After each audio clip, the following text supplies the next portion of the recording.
number 501. I got a 4. I don't know why I'm on blind rolls, but there it is. Gotta scroll real far for this one. Alright. This is in the adventuring category. How does adventuring fulfill you? Does it leave you wanting more? Okay. Not how I would have phrased the question, but that's alright. While you ruminate on this question, would anybody for a third hero point, a third hero card draw, like to sum up what happened last time? I feel like a decent amount happened last time. You will get that third hero point and a third hero card if you give us the recap. Anybody? Me? You should also discard down to 0 and then draw freshies. You're over here. Oh. Jeez. Yeah, because we'll find out in the recap why you're over there, but I mean, it's like where's Waldo for a second? Nobody in the recap. All right, I can give the recap. Oh, that's why you need to know where your character was. Okay. Oh, also I updated your calendar. That's why the Ritz, his anti-plague wore off. So I'll reapply it real quick. Maybe? Did I wait too long on it? Damn. Yeah, just drag a fresh one onto you. Oh man, it's just not happening. I'm sure you won't need the anti-plague effect. It'll be fine. Alright, Gold Leaf. Forever now. What happened last time? Alright, last time on Skyhaven, we picked up from our little skirmish with a juvenile black and white sky whale. It wanted to use this as a play toy, but after a little bit of coating it with acid, poking it in the eye with fire, it seemed to have had enough of that, and it flew off. Sailed off, swam off, flew off. Our ship was a little banged up from that encounter, but we were able to still keep it upright and continue sailing on our way to Port Eclipse. Another day of travel past some weird portal things that were from some result of weird magic that happened in the area. We eventually arrived at Port Eclipse. Knight Captain Reese, new promotion, or demotion, not exactly sure how to phrase that. He informed us about some of the different districts that were across the pirate city.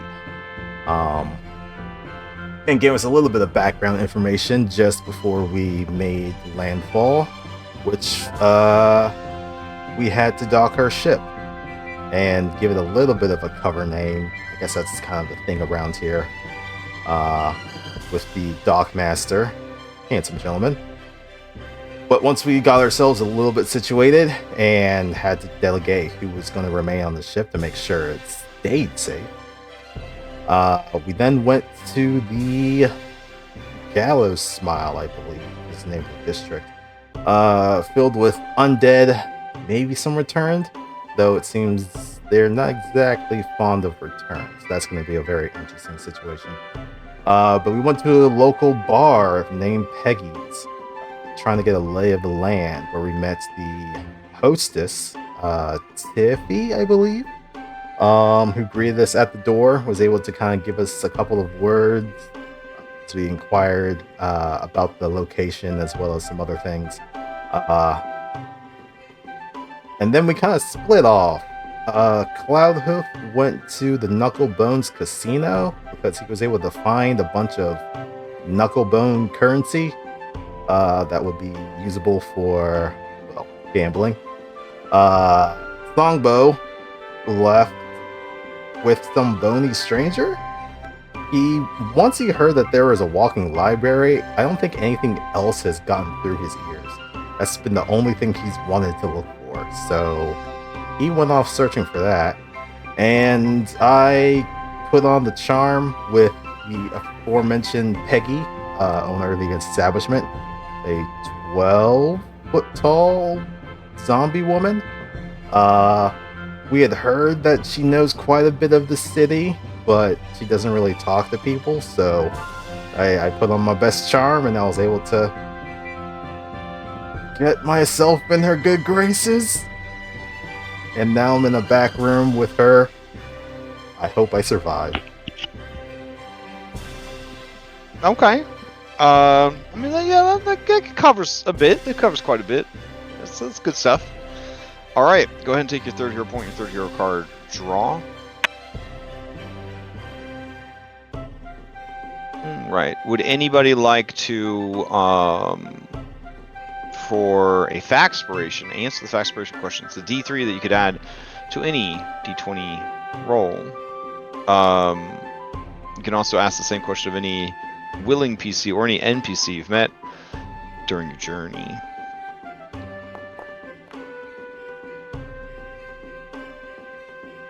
Good luck beating that. Oh, dude. I mean, honestly, yeah. Oh, someone's gonna try though. Oh, wow. Is he back? So close. Is it over? Is it over? Alright. This is the best I'm gonna get for the rest of the night. Ooh, okay. Alright. I am using a new headset. Can everybody hear me okay? I can. I would say that it's not as good as your other headset. Okay, I just got my ear pierced, so I can't. My other headset it's killing me a little bit. Yeah. So as long as everybody can hear me okay, then we'll push forward for today. Sounds good to me. All right. Going once, going twice. It is a gold leaf double feature. Gold leaf. The question was, how venturing fulfill you? Does it leave you wanting more?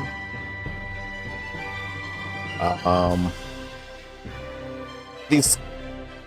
Okay, first question. I'm keeping a bunch of pop-ups of unauthorized authorization or whatever. I'm not sure what that's about. Really? Okay. Yeah, it's like Okay. just keep going. The question: does it really fulfill you? Gold Leaf. I guess is revealing a little bit of himself, and no one else knows about this. In his previous life, he wasn't an adventurer, so going on an actual adventure is everything that he's ever looked forward to. And he is a junkie for it. Interesting. Okay, that's good to know. When you live in a city that forbids travel, you kind of get a little antsy. Yeah, I could see that. All right. That Thank may you or for may answering. not have played into his death. So, would you like to ask any willing PC or NPC you've met during your journey?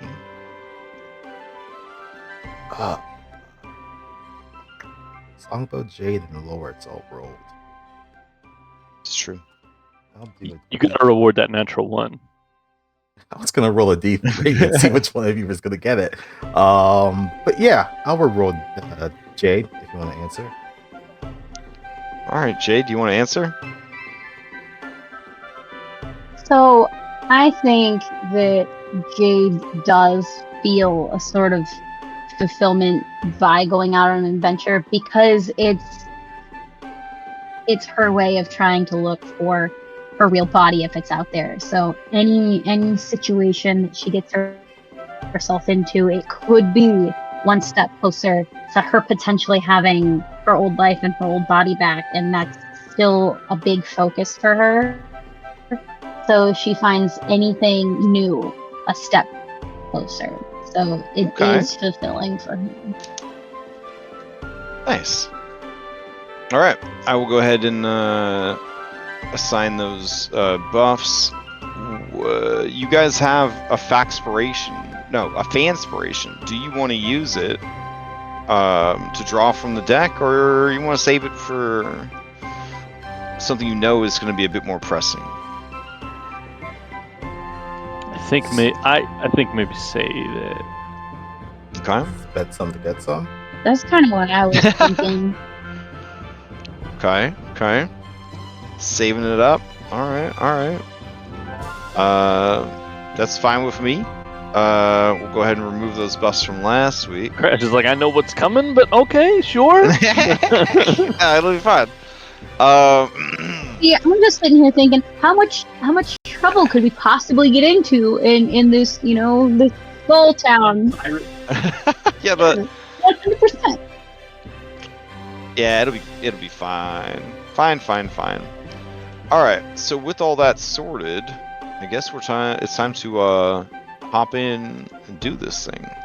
All right. The booths have been removed. I think. Oh.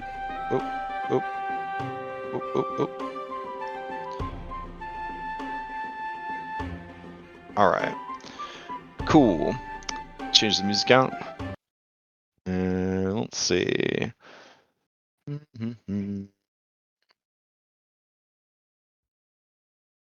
Go here.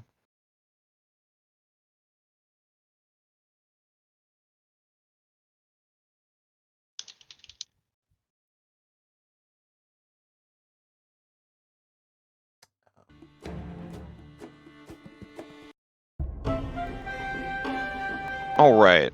So when we last left off, the party had split up. Songbow was going with this mysterious stranger all by himself. Cloudhoof had gone off to do some gambling at the local casino, Knucklebones. Goldleaf had gone to pump the brothel owner for information, and then Jade, Isaac, and Loritz, and you guys were just chilling, waiting for that to be over. Is that correct? I think so. Yes. I think I remember it as we didn't want to leave Goldleaf by himself. Okay. So then you're okay with little Songbow going off on his own with the spooky stranger. Why am I the concern? So. Songbow never gets hurt. It's fine. All right. Well, since Stone is likely out for the night, we will figure out what happened to him when he returns.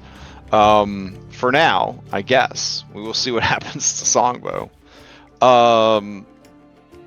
I guess also Goldleaf, give me a fortitude save, the quality of which will determine how long before that your Fade to Black scene is over. Peggy does not need to roll as a zombie Hulk. How lucky for her. You said fortitude. All right. Yeah.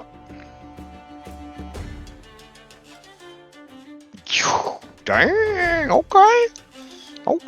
He gonna be a while, guys. It's gonna be a while. All right. Songbow. Last question mark. Songbow, as you head out into the city, the mysterious stranger next to you says, "So, little boy, what are you doing here in such a dangerous place?" Oh, is this another one of those things where you think I'm a child because I'm short? Yes? I'm like 30. In elf years? No, in human years. I don't know, Tanuki years. Ah. Ooh. I see. What's a Tanuki? Me and others like me.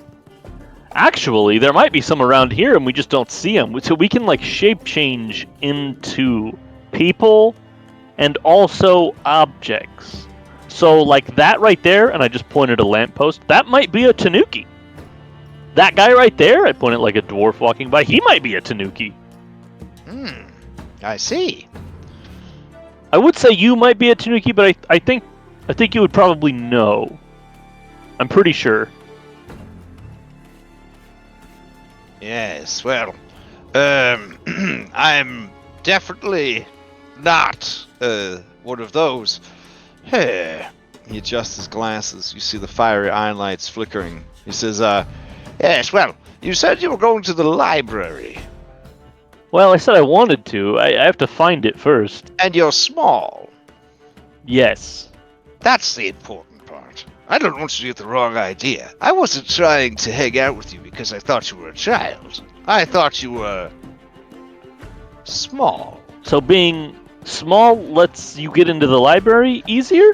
No, certainly not. But the windows are very small. We're going to sneak into the library. You. That's what I was Huh? told. Like the library decides whether you can go to the library, right? Oh, yes, but the library So you're is... telling me that the library has decided that you can't go to the library? That's neither here nor there. The library is currently haunted, and the library, the Crawling Tombs has shut the doors. It doesn't want anyone to get hurt. But the problem is, no one could go in to get rid of the haunting if the doors are closed. So I was going to have a small child go in. And tell me, how did you think that would go next? Well, everyone knows ghosts never kill children. They just terrify them, possess them, that sort of thing. I was hoping that whatever was haunting the library would find a child's tiny, delicate form enticing and go inside them.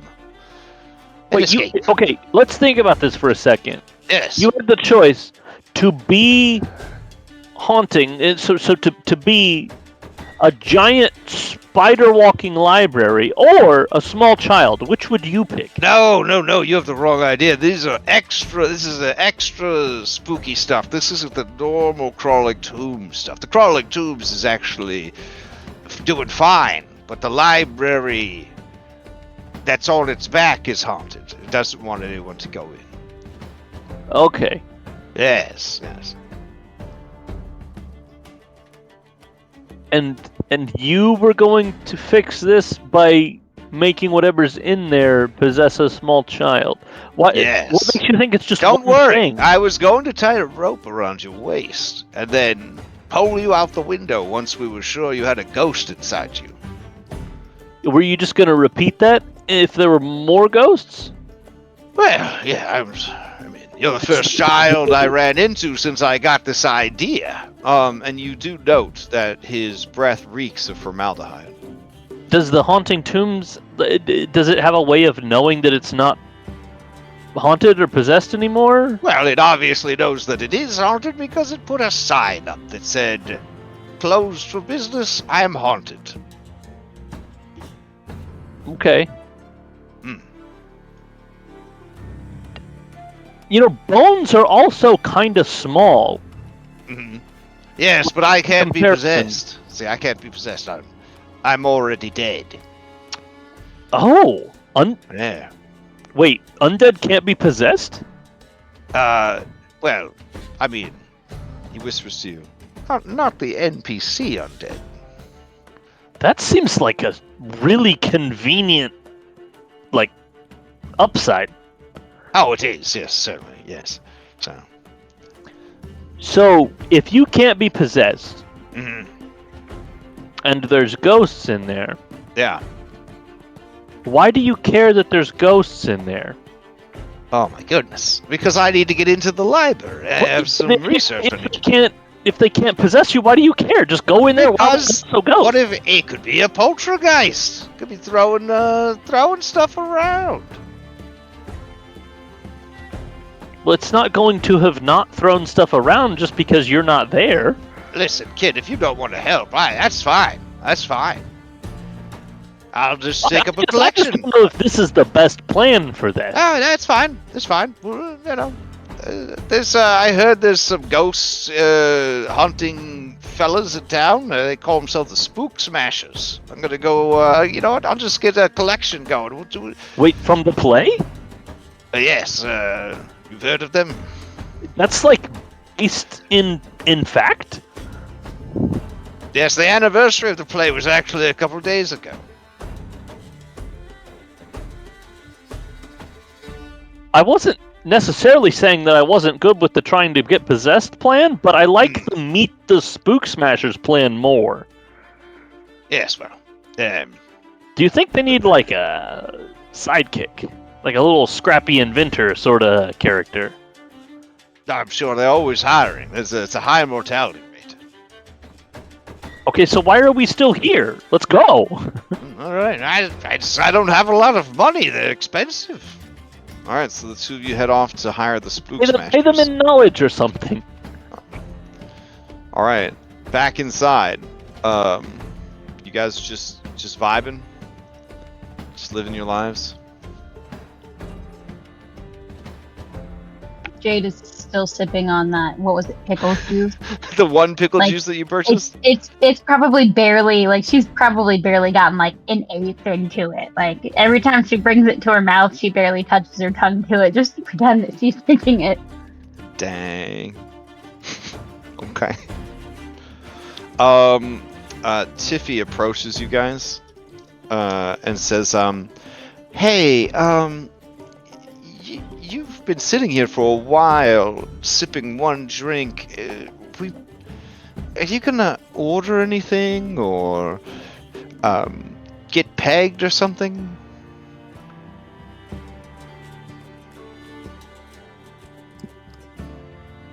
Do you sell appetizers?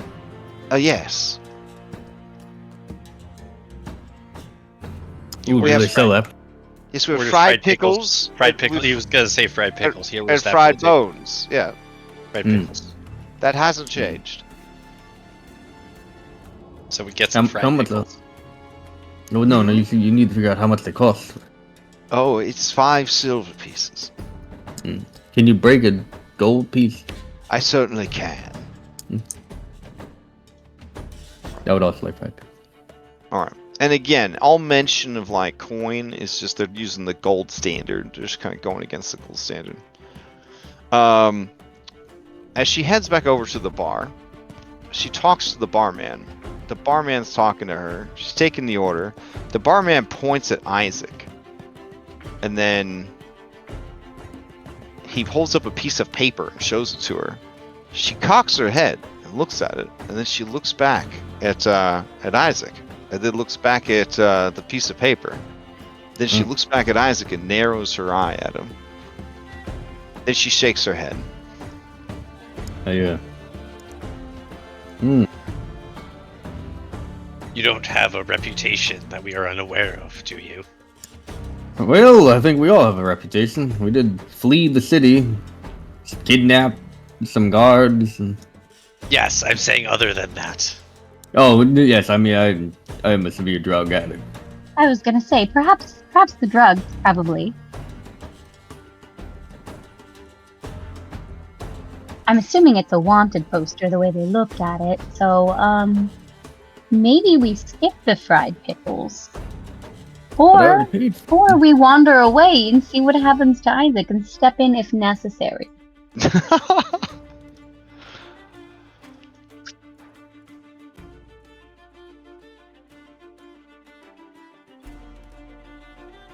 What do you think, Isaac?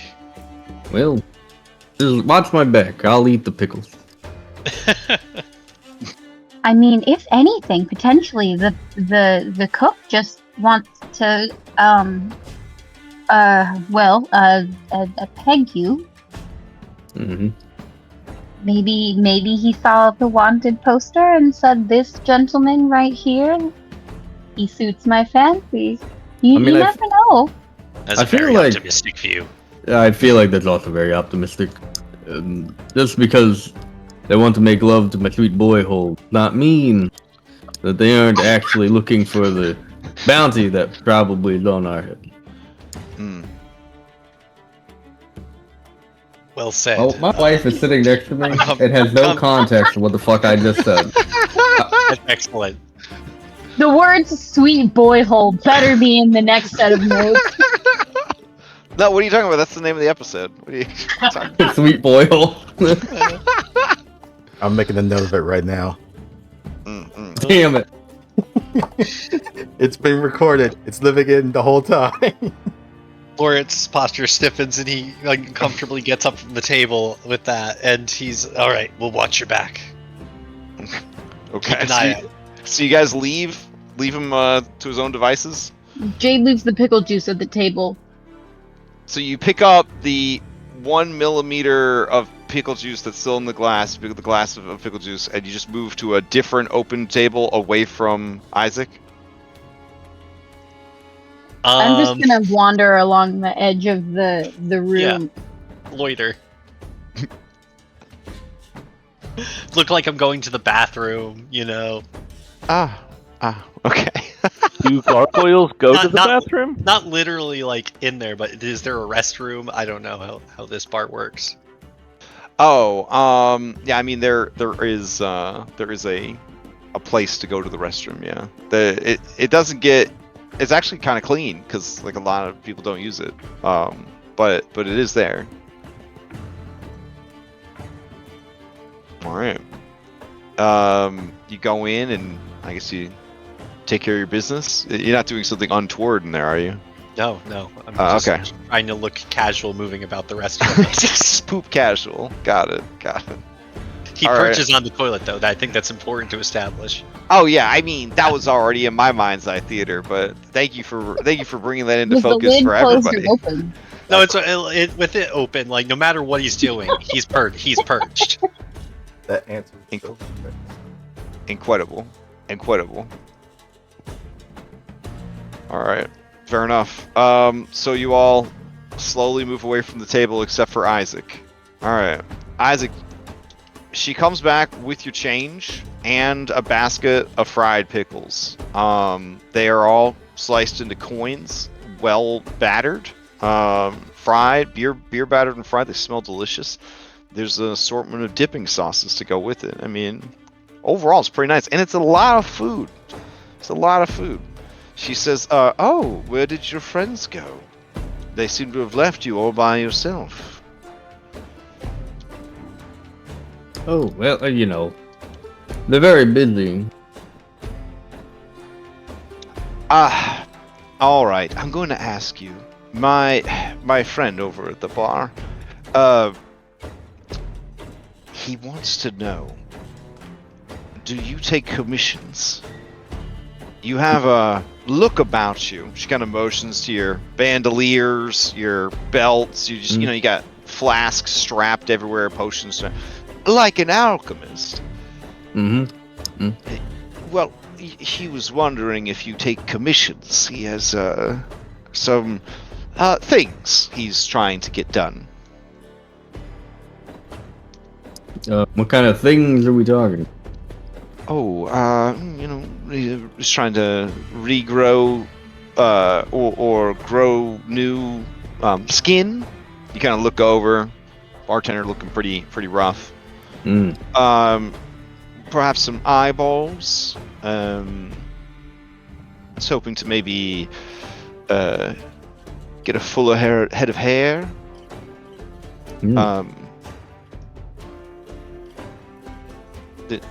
Are these things that are within your ability to do? Oh.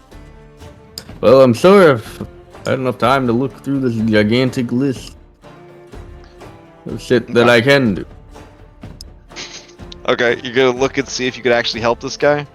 Okay, fair enough. Alright. I have numbing tonic. That, at least will make it hurt a little less. You know, looking like that. Damn. Okay. She says, I'll let him know that you're going to see what you could do. Really appreciate it. Thank you. Alright. She heads off to cater to other people. Alright. Time passes. You watch undead dancers. You hear the painful and joyous moans of people being pegged in back rooms. Time passes. Loritz stays in the bathroom for an unknown amount of time. Jade sits by herself at a different table, trying her best to not drink all of the pickle juice.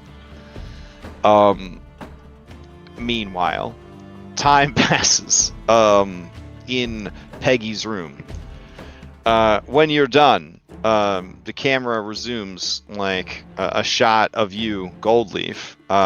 You look like you're in like one of those oversized bean bags, you know, but like it's actually When it pans out, it's really just her. yeah. It's just Peggy's body. Yeah. She's smoking a cigar, and she looks content. And she says, "Oh, hold on here. Let me put on some. Let me set the mood for you. Immersion."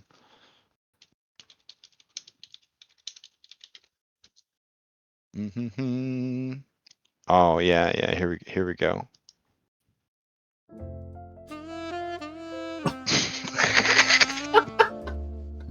All right. Now we're in it. Yeah, and she says, puffs out like a few smoke rings and says, "Yeah, I wish I could communicate with you. So if I knew it was as good for you as it was for me.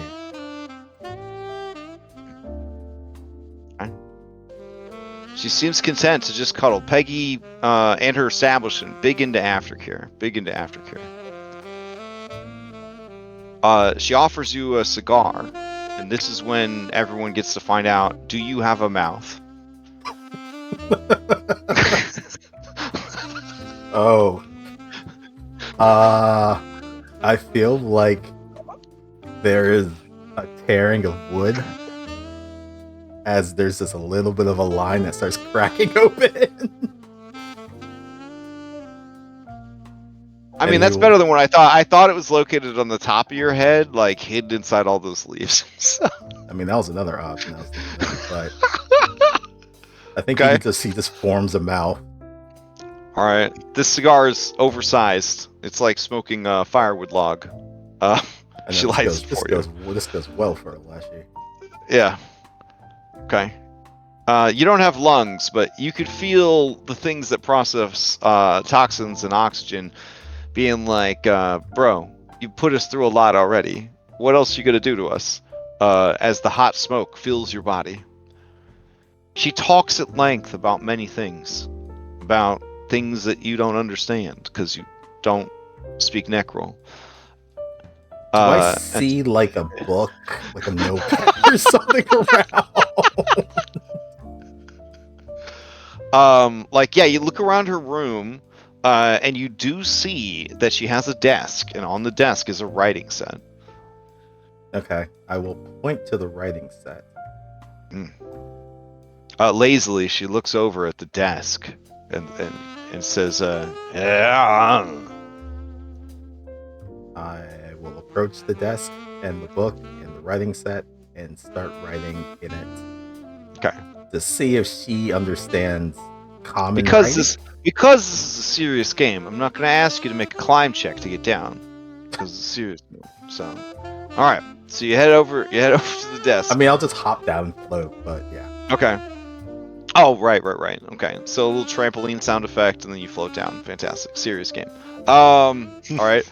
She watches you with admiration as your tiny gold naked form floats down to the floor and then waddles over to the desk. Or struts. I'm sorry, but when you're bigger than a small, I think everything a small does kind of looks like a waddle. I'm sorry. So as you head over to the desk, she's watching you intently. If I see something that looks like a notepad, I'll pick up the notepad and writing set. Yeah. The book is open, and it does seem to have writing in it. The writing it's not the best penmanship, I'm going to be honest. It looks like it was written by a zombie. You don't say. But it is written in a language you do not understand. Of course it is. I will flip to a page that is blank. And I'll bring it over to her. Oh, okay. Just the book, not you bring your writing, the whole writing set over to her? Okay. All right. So you bring it back to her. She looks at you and she says, and she starts to write very slowly.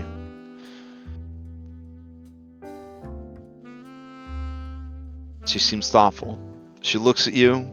She smiles. She keeps writing.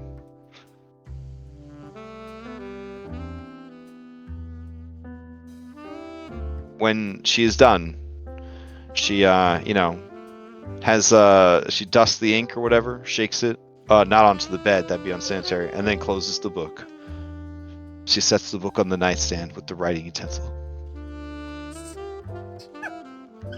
She says, and then she motions to the clock on the wall, and then she starts to get dressed. Alright, I'm gonna have to bring in a translator for this. She just cataloged you, bro. I know. I've been tagged and bagged. Okay. I will dress myself as well. All right. She leads you back out. There's a couple of people that applaud when you come back into the main part of the establishment. Looking down from the balcony, you feel like a superstar, I guess. That's different. And then, so you do a quick cursory look, and only Isaac is there, by himself. He seems to be going through his 700-page common recipe and formula book, and then I'm sure I could do it, but I don't want to now. He's still in the C section. I understand the great kindness that Revise did, where they're like, yeah, your formula book just says every common formula in the game. I understand what they were trying to do, and it was really nice of them. But I think a lot of people were like, I kind of liked it when I just had like 12. The ones you chose. Yeah, I just had the 12 that I knew about. And then people weren't holding me accountable for not using the rare, like these weird fucking alchemy things that they've heard about on Reddit. I will hard save part you the is, trouble to tell you too- that that's just not. You're not at the level where you're regrowing eyes and hair and skin. Okay. Thank God. All right, but you look around. Give me a seek action, or a hidden perception. A hidden perception. Mm-hmm. I'll do C. It's the right one anyway.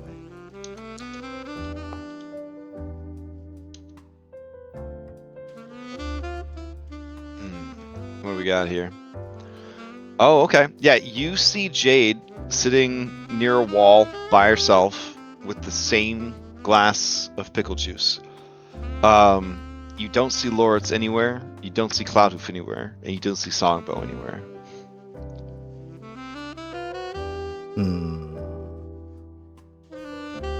Do I see the hostess Tiffy? Yeah. Can I call her over? Yeah, sure. Okay. Oh, here, I gotta change the music.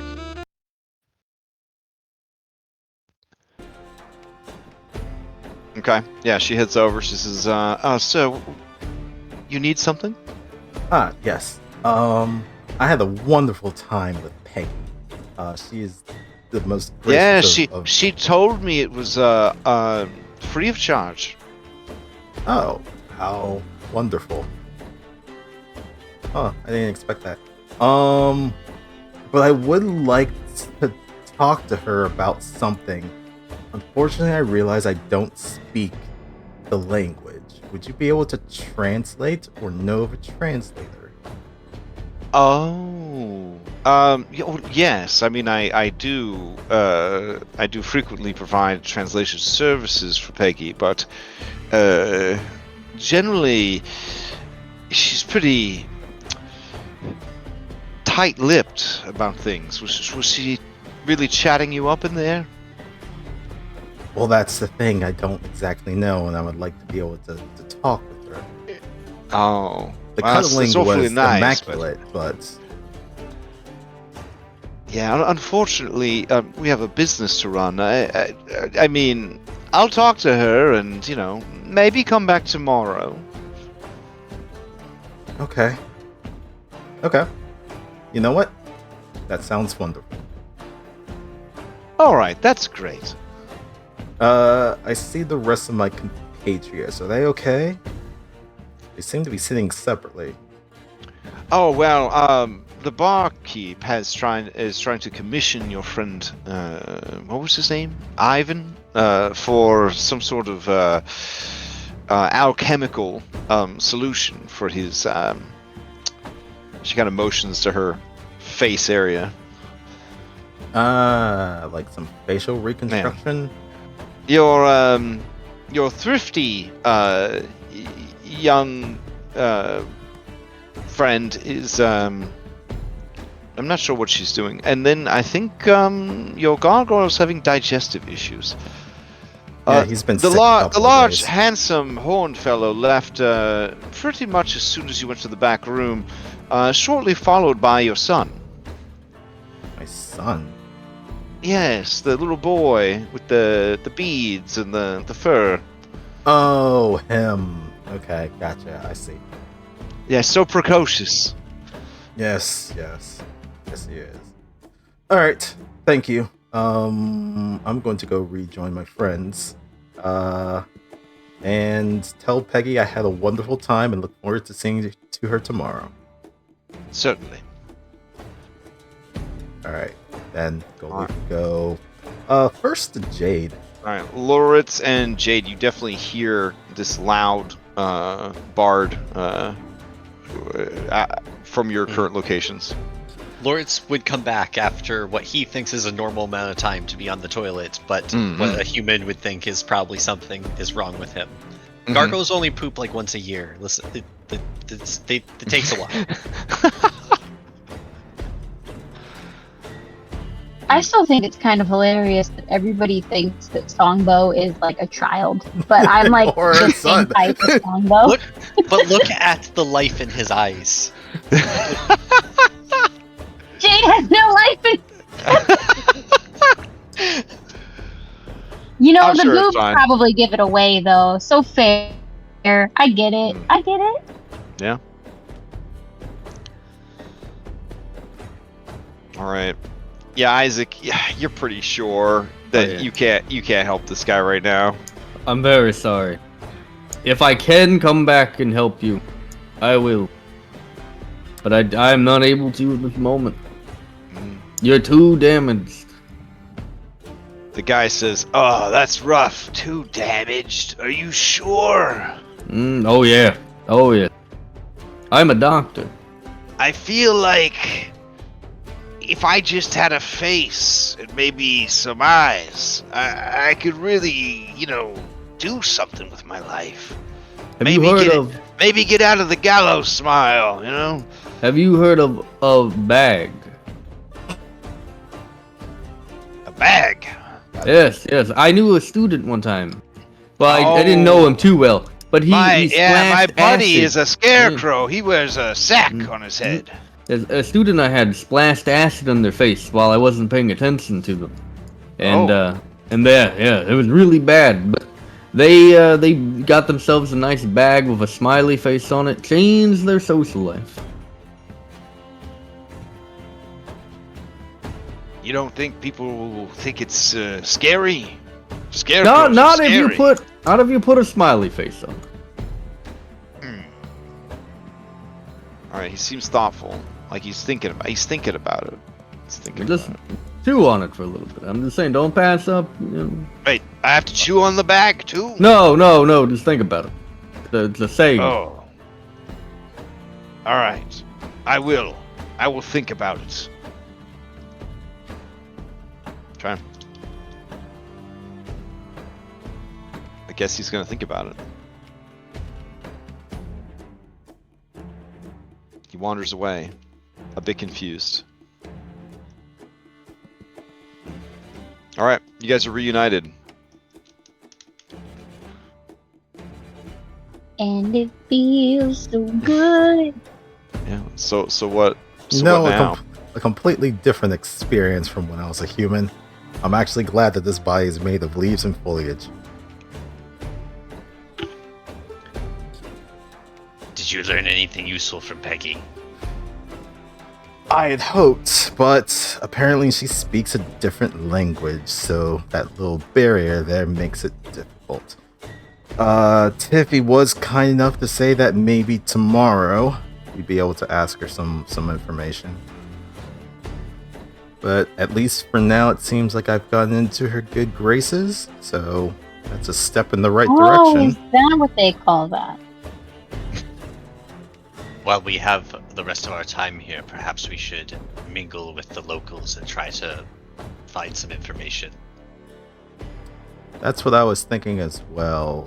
Though, does anyone, I mean, just listening around, does anyone know the language here? I haven't been able to understand a lot.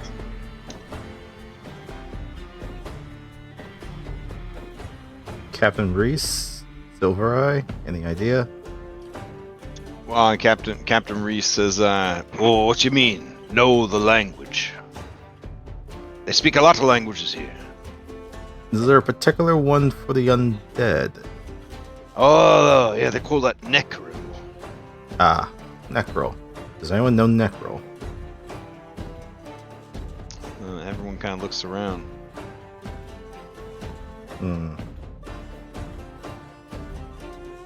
Alright, well, I guess we're gonna have to rely on translation services. But if anyone's speaking the common tongue, we can definitely try and talk with them and see if we can get a better idea of what's here.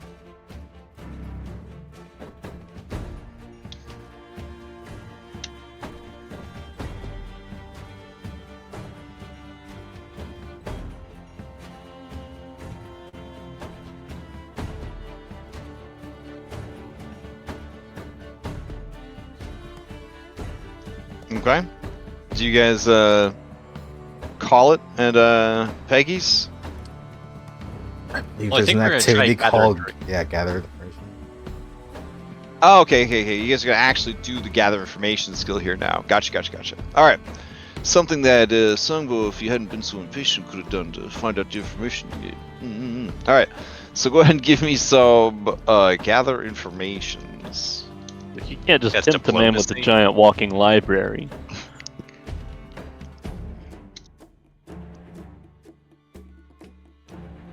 It's not in there. Oh, this is Mm-mm. diplomacy. Okay. Yeah, I'm not gonna be great at this.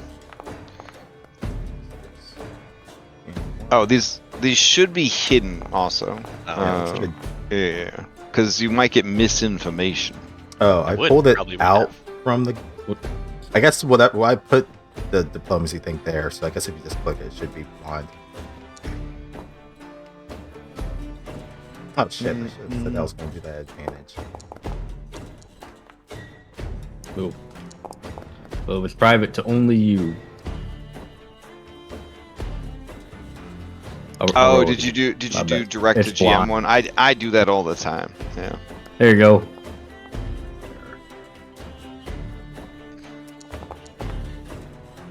And hitting with your Got it.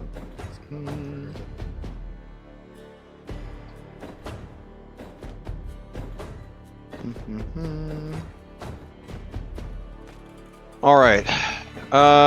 So while you guys are gathering this information, we're gonna check in on Songbo and Skelebrosif that he's hanging out with. All right. Skelebrosif says, Yes, I think their office is somewhere around here. It used to be an old fire station. They got a real fine lady working the desk, redhead, glasses. It's, whew, something else. When you get older and you understand girls, you'll be, you'll really appreciate it, I think. No, you're right. I don't understand girls yet. Maybe when I am older. How does... So, you're a skeleton. Yes. How does lust work for you? Oh, it's You- all spiritual. It's not a Interesting. physical feeling. Yeah, it's a craving for a connection to someone else, you know. But it helps. It helps if they're why- aesthetically pleasing. You know what I mean? Okay. Yeah. You know, just because you're a skeleton doesn't mean you've given up on the finer things in life. So sometimes your skeletal structure dictates what you look like when you have flesh on, but does that mean that if a person was attractive when they were alive, are they still attractive necessarily when they're? Oh, I when see they're what you mean. I skeleton? see. Are skeletons like into skeletons? Is that what you're kind of asking? Like, Well, right, but does a hot person have a hot skeleton? oh, well, I mean, it's like two different things. I mean,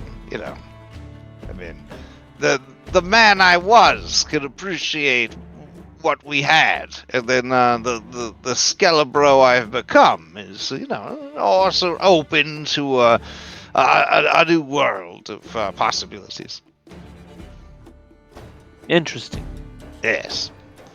Also, I don't have any training in the medicine skills, so I can't really tell what the correlation would be between the physical appearance and the skeletal structure. No, that's fair. He whispers to you. I don't even know sometimes if I'm talking to a boy skeleton or a girl skeleton. So if you want to know that, you have to look here at the pelvis. Oh, I mean, you can't just go lifting up another skeleton's robes to check out their pelvis. And Well, generally, if they're wait, running do you around still with need their to- pelvis showing, I mean, they're probably a mindless skeleton at that point.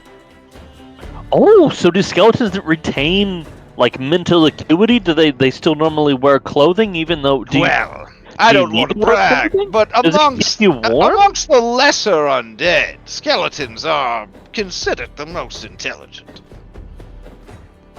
Which is kind of weird, since we don't have any brains. Do you need clothing? Well, no, but I mean, wearing You get clothing cold? sort of, well, it lets people know that you're not a mindless undead. Mindless undead, their clothes fall off, they get torn, you could tell right away, oh, that guy, he's too far gone. He doesn't take care of himself. So you're saying fashion is even more important after you've died? Oh, yes, and you want clothes that collapse well. One of the things we skeletons are famous for is collapsing into a pile of bones. But you don't just want to, be hidden by your clothes. You want to make sure that you get spread out a little, but not so much that you struggle to turn back into your full form. You want to get your leg stuck in your armhole, So that's why robes are so popular then. Yes, absolutely. Okay. Yeah, you understand. Maybe you'll make a fine skeleton someday. Is the giant skull head, is it hot? The who? The thing the city is built in, is it? Oh, where we are now? Oh, yeah. I mean, I've been told it's very warm. And Songbow, it is quite humid the deeper in you go because the air doesn't circulate well. So it's just very stinky and very polluted and very, very humid. You'd think they'd hook fans up or something. They have airship technology. Yeah, I think it's about the moisture because this city has a real issue with fresh water. The mayor, God bless, she took over the town and seized the only supply of fresh water, the reservoir, and she uses it to cement her position over the city. But word on the street is there's a new place in town, something called Terrapan or Telahego. I don't know if this is rude to ask, Skelebrobes, but how old are you? Oh, how old am I? Oh, it's hard to remember.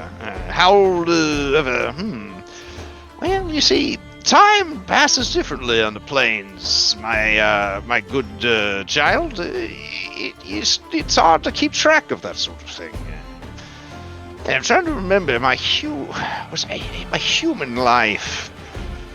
Yes, it was the first age of magic. Yes, I had come across a genie lamp. 4 or 1 age ago, depending on which system you mean.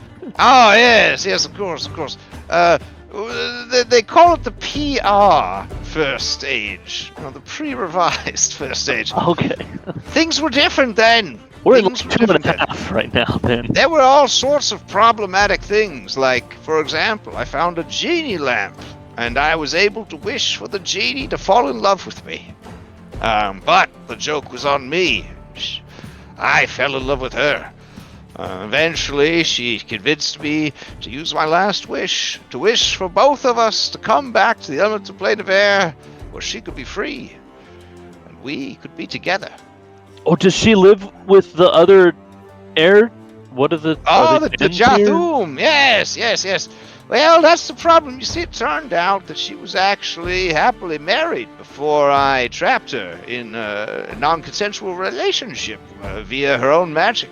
And she, I guess, held a grudge. Yeah, well, when we got back, I was skinned alive.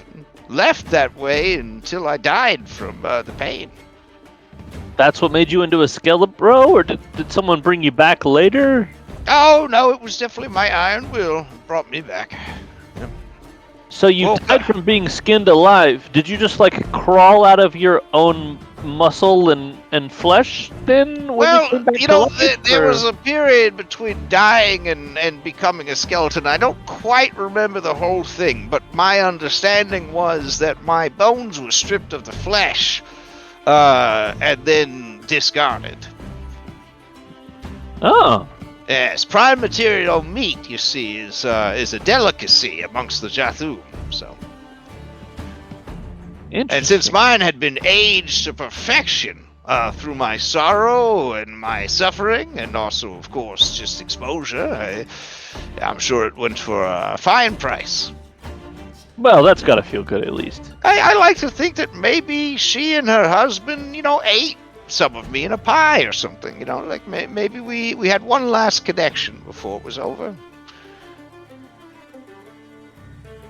Well, I mean, and then she shit you out. Yeah, well, I would have been digested, I guess. I'm still a part of her. Right? Maybe my proteins made her beautiful red hair grow even longer.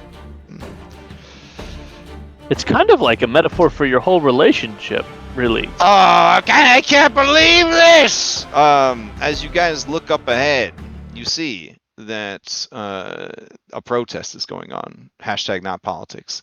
But the street is closed down for a massive protest. As you look, you see the crowd is diverse, and they're playing this Michael Gelfi Studios. Angry crowd, yelling, guards, noise, tension, riot, ambience. Yeah, immersion. He says, "This is crazy. We're gonna have to go 7 blocks around for this." It's probably that asshole Reese again. Reese? Yes, Like the Reese. monkey? What? Uh, No, he's a sylph. Look, there he is over there. He's probably gonna give a speech again or some nonsense like that. You see a gorgeous man whose hair is perpetually in motion, like another gorgeous man whose hair is always in perpetual motion. You happen to know, and he is he's on like a couple of crates. You know how it is at the protests. You don't have to say if you do or not. But anyways, he's on the crates. He's pounding his fist in the air, and he's shouting a lot of stuff. Unfortunately, he is not shouting the stuff in Taldan, but you speak Air? I do speak air. Susurran, yeah. Susurran, excuse me. So yeah, he is shouting in Susurran.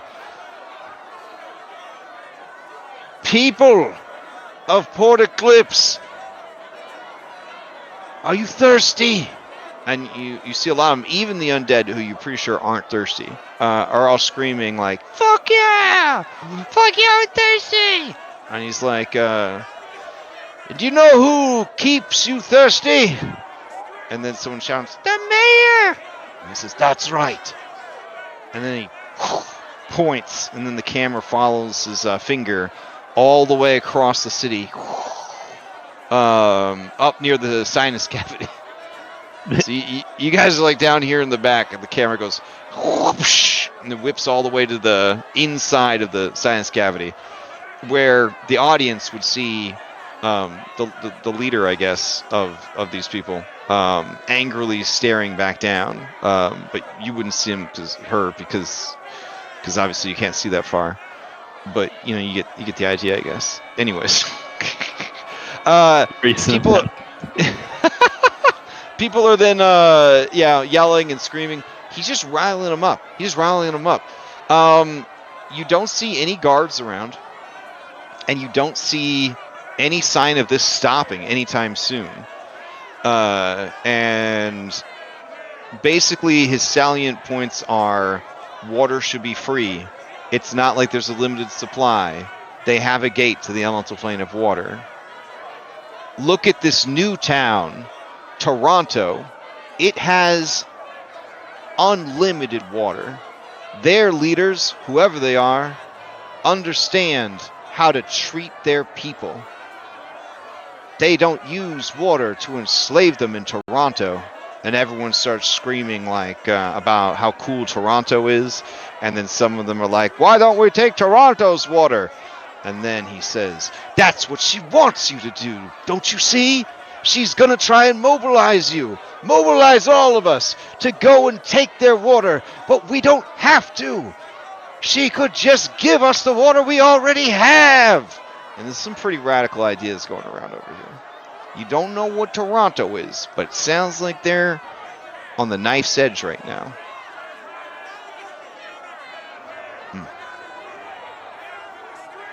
All right, cutting back to the rest of the party.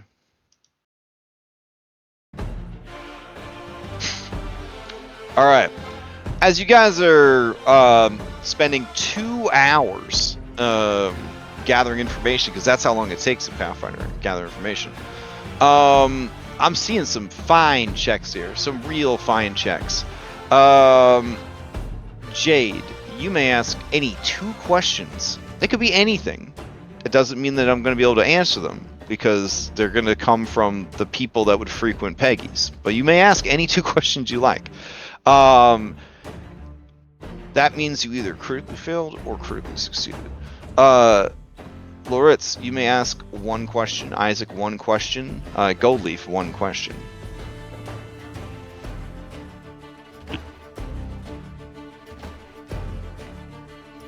Where are the Dawn Peak Raiders headquartered? Oh damn! Just jumping right in. Okay. That's what we're here for.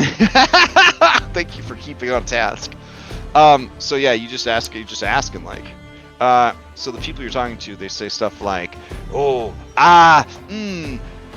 not really a good idea to talk about the Dawn Peak Raiders. If you are curious,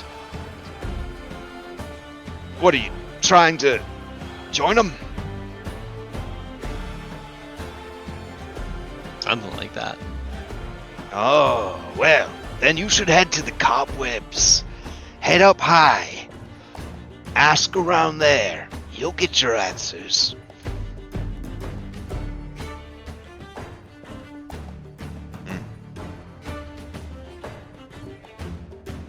All right. Who's next? Where's the library? Okay. So the person you're talking to says, "Oh, the library. You mean the crawling tombs?"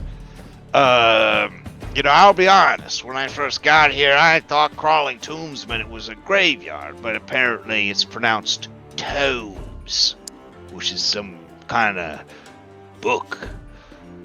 Yeah. I think that mistake can be made. That spider is an awfully delicate dancer, like a ballerina. Never ever knocks down a building. Very cautious, very polite. Makes its way through the town, the city. Never causes any problems. Beautiful to behold it is. Unless you're afraid of spiders.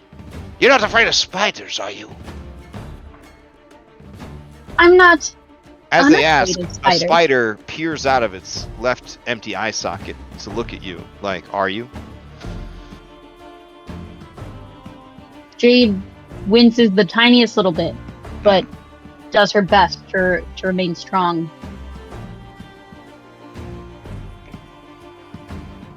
And she says, I'm not unafraid of spiders.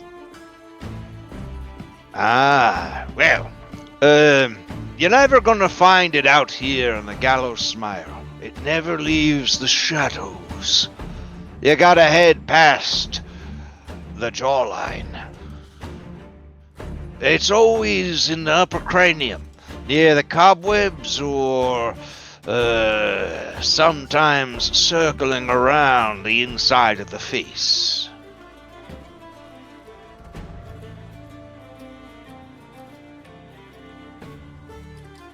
All right. You have another question?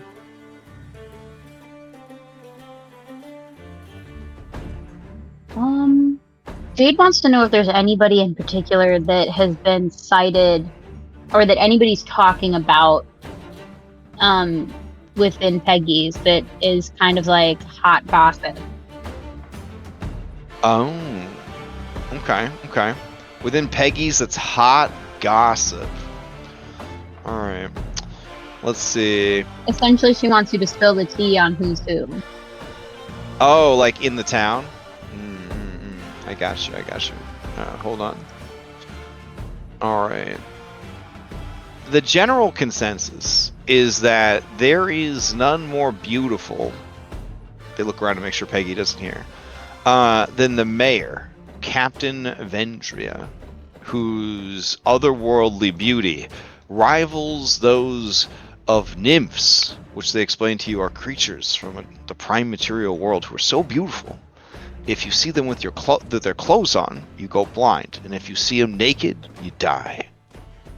That's how beautiful she is. Other people argue that some guy named Reese, who is a rabble rouser and a unionizer, doesn't even have experience as a pirate, grew up an orphan of Port Eclipse, and is apparently not even affiliated with any of the guilds, but somehow survived to adulthood. He is constantly spouting a lot of very funny nonsense about they have to control themselves to say the next part, equal rights, and that creatures have the right to be respected and given food and shelter without any expectation of return. That it's as a society, everyone has to take care of everyone else. Otherwise, it's not a society. It's just another wilderness, etc., etc. The undead who don't need water, they don't really understand why everybody's so upset about like the water situation and all that. I mean, they like Captain Vendria. Things are going pretty good for them. But that's another one that they consider kind of a mover and a shaker. There is also just talk of the different Jathum princes and princesses who kind of swing by every now and then with their entourage to sort of like see what it's like, you know what I mean? Like what's the seedy underbelly of the elemental plane of air looking like, that sort of thing. And then someone else says that, Well, are you looking for hot stuff? There is some hot stuff. I saw an Ifrit. Is a Ifriti guy. He had a fire for hair and a beard and a mustache. He worked for something called the Concordance of Elements. He was asking a lot of questions. I didn't catch her name, though, but he actually came through recently, and I think he's probably still in town. But the way he was talking made it sound like he wasn't here alone.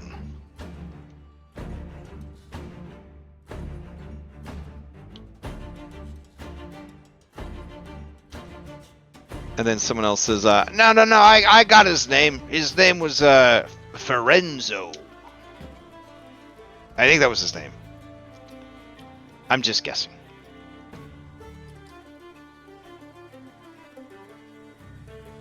All right, that's your 2 questions. All right, anybody else have questions they want to ask? I think Loritz, you asked your question. Goldleaf, question? Do the Dawnbeak Raiders have any allies? Oh, well, if you're asking, they don't have anyone that would call themselves allies, per se, but because the Dawnbeak Raiders have been publicly denouncing the leadership of the mayor and are considered by her to be a problem, and a lot of people are mad at the mayor. A lot of people are sympathetic. There's a lot of sympathizers for them, but Any not necessarily names allies. amongst those? Of these sympathizers? Yeah. They tell you the same thing they tell Loritz, that if you are interested, curious, or whatever about the Dawnbeak Raiders, that you should be asking around in the cobwebs. Okay. Yeah. All right, Isaac, you got anything?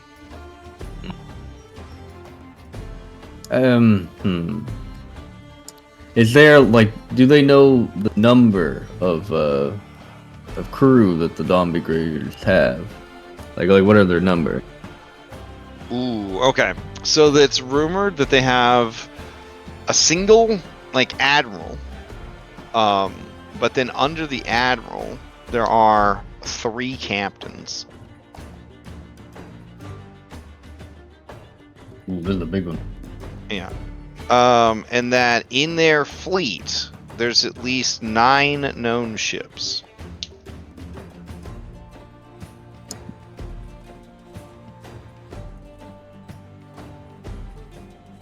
Do you want them to try and tell you all the names and stuff, or? Yeah, if you could. Okay.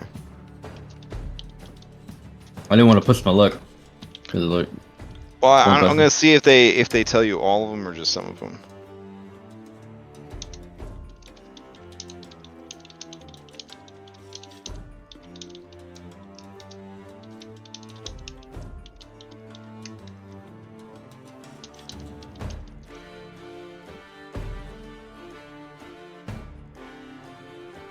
Now you do think to yourself, if they have 9 ships, 3 captains and 1 admiral, who's driving the other 6 ships?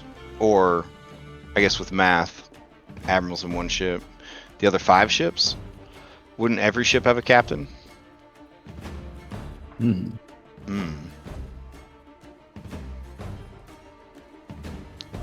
I don't know if you ask if you ask that or not. All right, so you know that the admiral's name is Cindermorrow, because that is well known, and he has bat wings. It is believed he is a devil or a demon. He wears a mask, but he does have horns.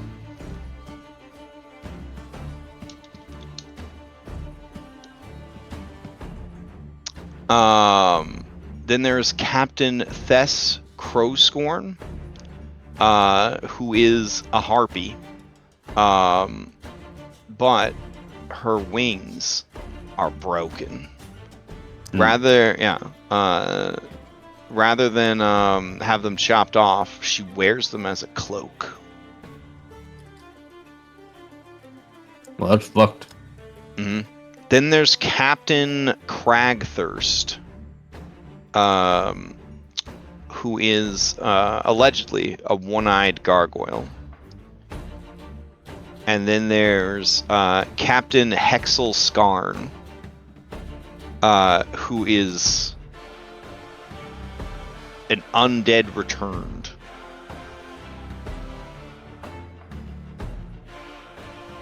As far as the ships, the admiral ship is known as the flagship is the Silent Bell, and it is said that the ship only makes noise right before it attacks.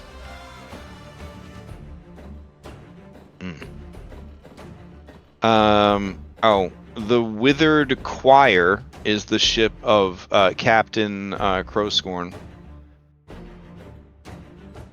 The Pale Wound is the signature ship of Captain Hexel Skard.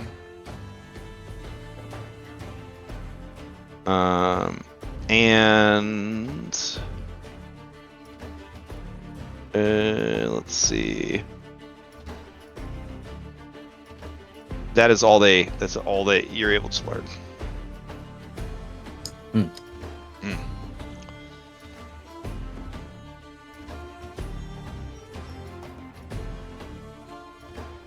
All right, that is your three, or not three, but that is all of you guys asking your stuff. Yeah. I think so. All right. Now that you have all this information, anything's possible. Well, it sounds like to me if we want to get a little bit more, we have to go up to the cobwebs.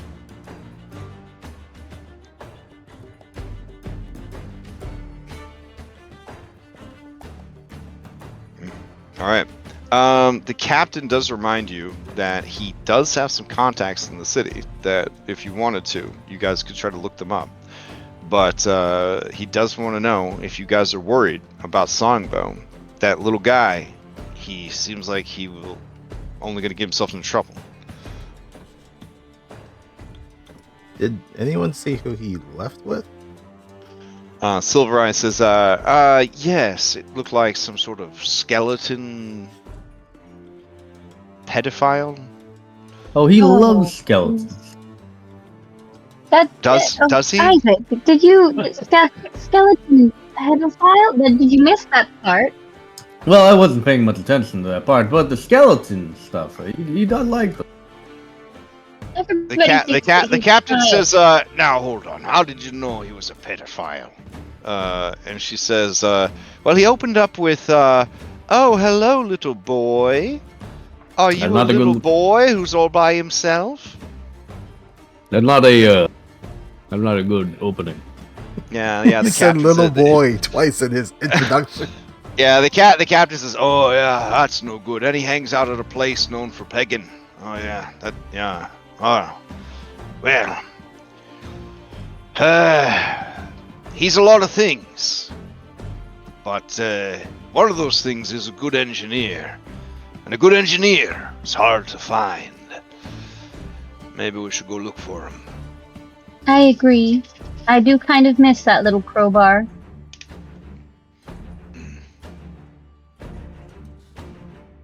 When you say little crowbar, you see small smile, no laugh. She nods at you. And what about our very large horned friend? Anyone see where he went off to? All I heard was very large porn friend for a second, and I was like, wait a minute.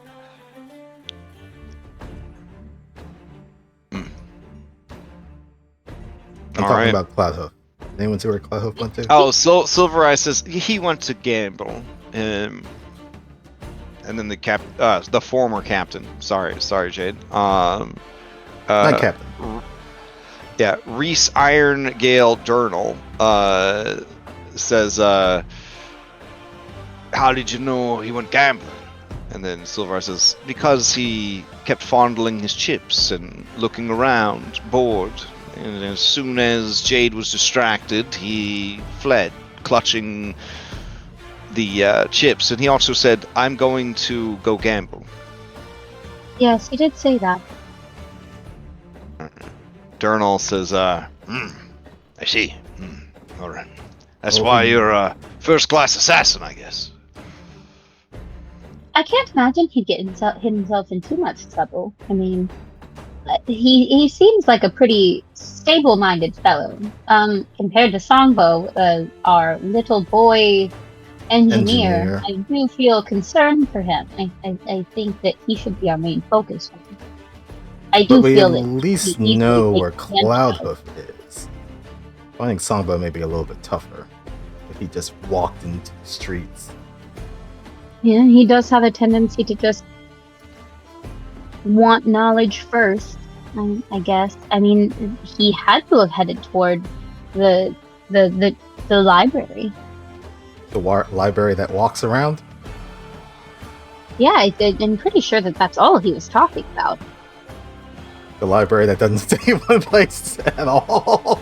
I mean, we have to find it at some point, isn't Oh, that yes. It's just he's going to be gaining walking knowledge? around I for a mean- while unless he's figured out or asked around where it is. I'm sure if he set his mind to it, he'd find it. So I feel like if we focus on finding it, we're certain to find it at some point. True. Do we go after Cloudhoof first or our little boy engineer? The little boy engineer really does sum up his whole persona really well. We should probably just call him Songbo, otherwise people might start to look at us funny.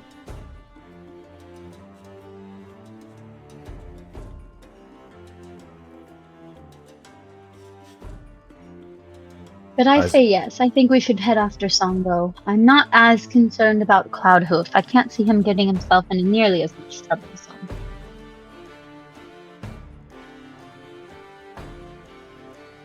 Sounds fair to me. As we see that Stone's with us. Oh, are you? Oh, okay. He's just listening. Oh, okay, okay. Ah. Never mind then. I guess we look for Songbo. Okay. So the information, Jade, you got about Reese. It's not illegal for people to have the same names, but it is kind of weird that, you know, like there's a guy that has the same name as the captain that kind of came into your radar. I don't know. I mean, again, it's not unusual for people the same names, but I assume we all start walking in a general direction of where. Yeah. So I want to sidle up next to former Captain Reese, and just kind of jump into casual conversation and just be like, so, Captain, I heard something on the wind, and I was wondering if you could clear it up for me. He says, sure. What seems to be the problem? And I kind of relay some of the information that I heard about a Reese, and then just politely ask if that's possibly him or if I may be confused. He says, no, I haven't been in Port Eclipse in a very long time. There's no... Yeah. Do I look like a young, handsome sylph? I mean, being young doesn't necessarily mean that you handsome and young or this. You can be salt and pepper times it happens. I appreciate that, but no, it's not me. Is he presenting as me in these rumors you're hearing? Because this is the first time ever hearing about him. I don't believe that's the case. I heard the names and I thought maybe it was a 2-and-2 situation, but apparently it's 2-and-2 situation? putting 2 and 2 together. I hear a name attached to a rumor, and you have the same name, so I was just drawing conclusion. I apologize. He does look kind of thoughtful as he, makes his way through the rope bridges and ladders and shifting staircases as the gravity kind of shifts and changes based on the proximity to the skull. Eventually, you guys make your way back to the docks, and you see the city laid out before you. While that's happening, Songbow, this guy is still working the whole crowd into a fever, and Skelebrosov seems very frustrated about the whole thing. Just says, I don't know what the big deal is. I need water. Blah, blah, blah, blah, blah. It's not like it's that hard. I mean, we all have magic. Create water. How much water could you possibly need? Songbow immediately the screaming rattles continues in the background. in sequence, like the amount of water per day each like known species needs. Yes. Yes, you know a lot of things for a child. It's Yep. impressive. So, I feel like I should correct you that I'm not a child, but also you're like ancient. You So know I what? think For all in- the secrets that you have revealed to me, little boy, why don't I do something nice for you? Sure. Yes, I think I'd like to get you something long and thick to put in that little talkative mouth of yours. Sure, right. Okay, like a hot dog. Come with me down this dark alleyway. I know a shortcut. That's perfect. All right, he takes you to his favorite hot dog vendor. How? Here. Like- For you. Extra sauerkraut and a little bit of onion. And So is it yellow just mustard. like aesthetics for you? Are you What do you living mean? vicariously through me? Yes, I do like it when people eat my favorite foods, since I can't taste them anymore. You know what skeletons have to Show me eat? some way to re-imbue yourself with taste. It's not the same. My skeletal body only likes two things: bones and milk. Do you take like milk baths? Oh, I'm not so rich as to take a milk bath. Oh my goodness. That's, wow. Wow, that would be incredible. I'm adding that to the bucket list. How would you like me to eat this? Just like Whoa, you savor do it, however you Well- want. I mean, I'm not going to tell a kid how to eat a hot dog. That's nasty. Well, no, but so I'm doing this because this was one of your favorite foods. So do you want me to like savor it? Do you want me to eat it very quickly? Oh no, yeah, enjoy it. This isn't cheap. This is real-ish meat that they make these out of. Okay. And then Songbird just starts eating his hot dog. Okay. I mean, it's pretty good. I mean, a hot dog like this back at Terranathus would be pretty damn expensive, or it would taste horrible because it's made out of Hydra meat. He's just like, oh, this is much better than Hydra meat. Hydra meat. Ooh. Yeah, it's gross. Where are you eating Hydra meat at? That's terrible. Nobody eats Hydra meat. It's poisonous. In order to remove the toxins, you end up just ruining like any flavor it might have had. Yeah, no, it's all texture. And Even magic can't bring it back. That's how foul Hydra meat is. It's like it's resistant to flavor. That seems crazy to me. Magic should be able to do anything. Yeah, well, I mean, that's not really how magic works. Magic is sort of a type of science. It has to follow rules. Yes, and science should also be able to do anything. Oh, well, I mean, some things are just absolute, I guess. Now, I think we just don't know enough yet. Fair enough. Oh, man. Well, are we still going to try and go find these spook smashers? Yeah, it's convenient that your favorite hot dog stand was on the way on our 7-block detour. Well, it actually wasn't.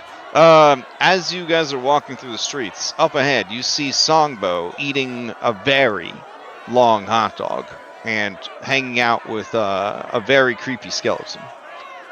He seems to have candles for eyes, and he's wearing large glasses that he keeps readjusting because he doesn't have any ears. So they keep sliding down. Oh shit! How are they even Songbow. staying up in the first place? A trade secret. You do hear a riot about 1 block over. It's pretty rowdy.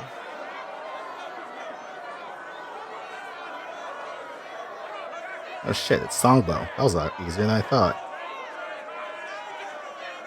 Oh, guess I'll move her over to the undead collection. Okay. How's it going, Oh. Fuzzball? Oh, who are these? This is your classmate? Hello, little boy. Would you like a long, thick piece of meat to put in your He looks It's you pretty over. good. You can try mine first. hole? I'm gonna walk over and take Songbow's hot dog and you said Oh try it. my! I said Goldleaf could try it. Is this your older sister? Hello. You're on the cusp of womanhood. Oh, He scratches her head and says, "Hey, Look, he's very old. We all seem very young to him. Young lady, would you like a Ah. big, thick tube of meat to cram in your mouth? You can try mine first, Jade. I'm gonna take it and then just kind of hold it while the conversation persists, hoping You just doesn't bolt it? You just realize- eat his whole hot dog? Damn. No, I'm just gonna hold it. Oh, you're just gonna Hoping he hold it. doesn't- I thought you said bolt it. I was like, dang. Okay. No, hoping he doesn't realize I'm just holding it to keep it away from him. Oh, if you're just holding it, Songbow's gonna like try to bite off the end of it. I can hold it myself, Jade. Thanks though. No, I'm just determining which side would be best to partake from. Probably the It's- side that I haven't already eaten from. perhaps I enjoy cooties. Goldleaf, did you want any hot dog? I don't need to eat. Songbow, what's the matter with these people? Why is You see everyone some so upset? very small bat fairies Shit, these guys. across the street, and they one of them he sees you and he says in a voice that I can't make and be picked up by the microphone, but it's a very high pitched squeaky voice, and it says hey over there, hey, you look like sky pirates, you look like explorers, is that true? Got the second part right. No, I don't really think we do look like that. We are explorers anyway, but I don't think we really look like it.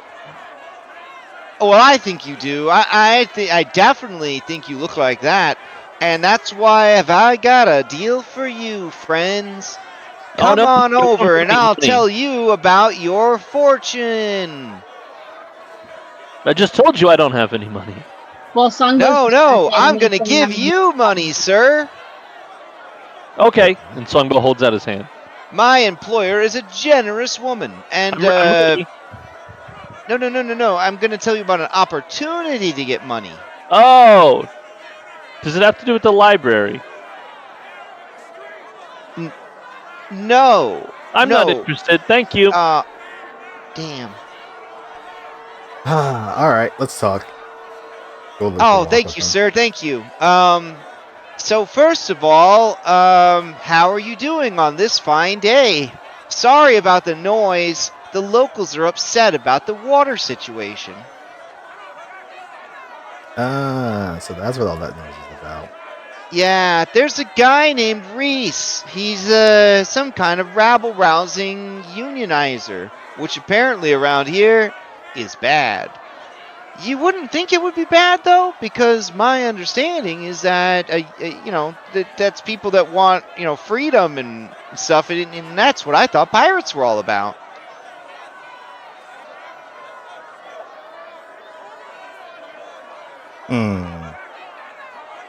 But he's definitely worked these people up into a frenzy. Yeah, I'll try to talk as loud as I can to kind of fill you in, okay? All right. Just don't blow up my. Well, I don't have eardrums anymore.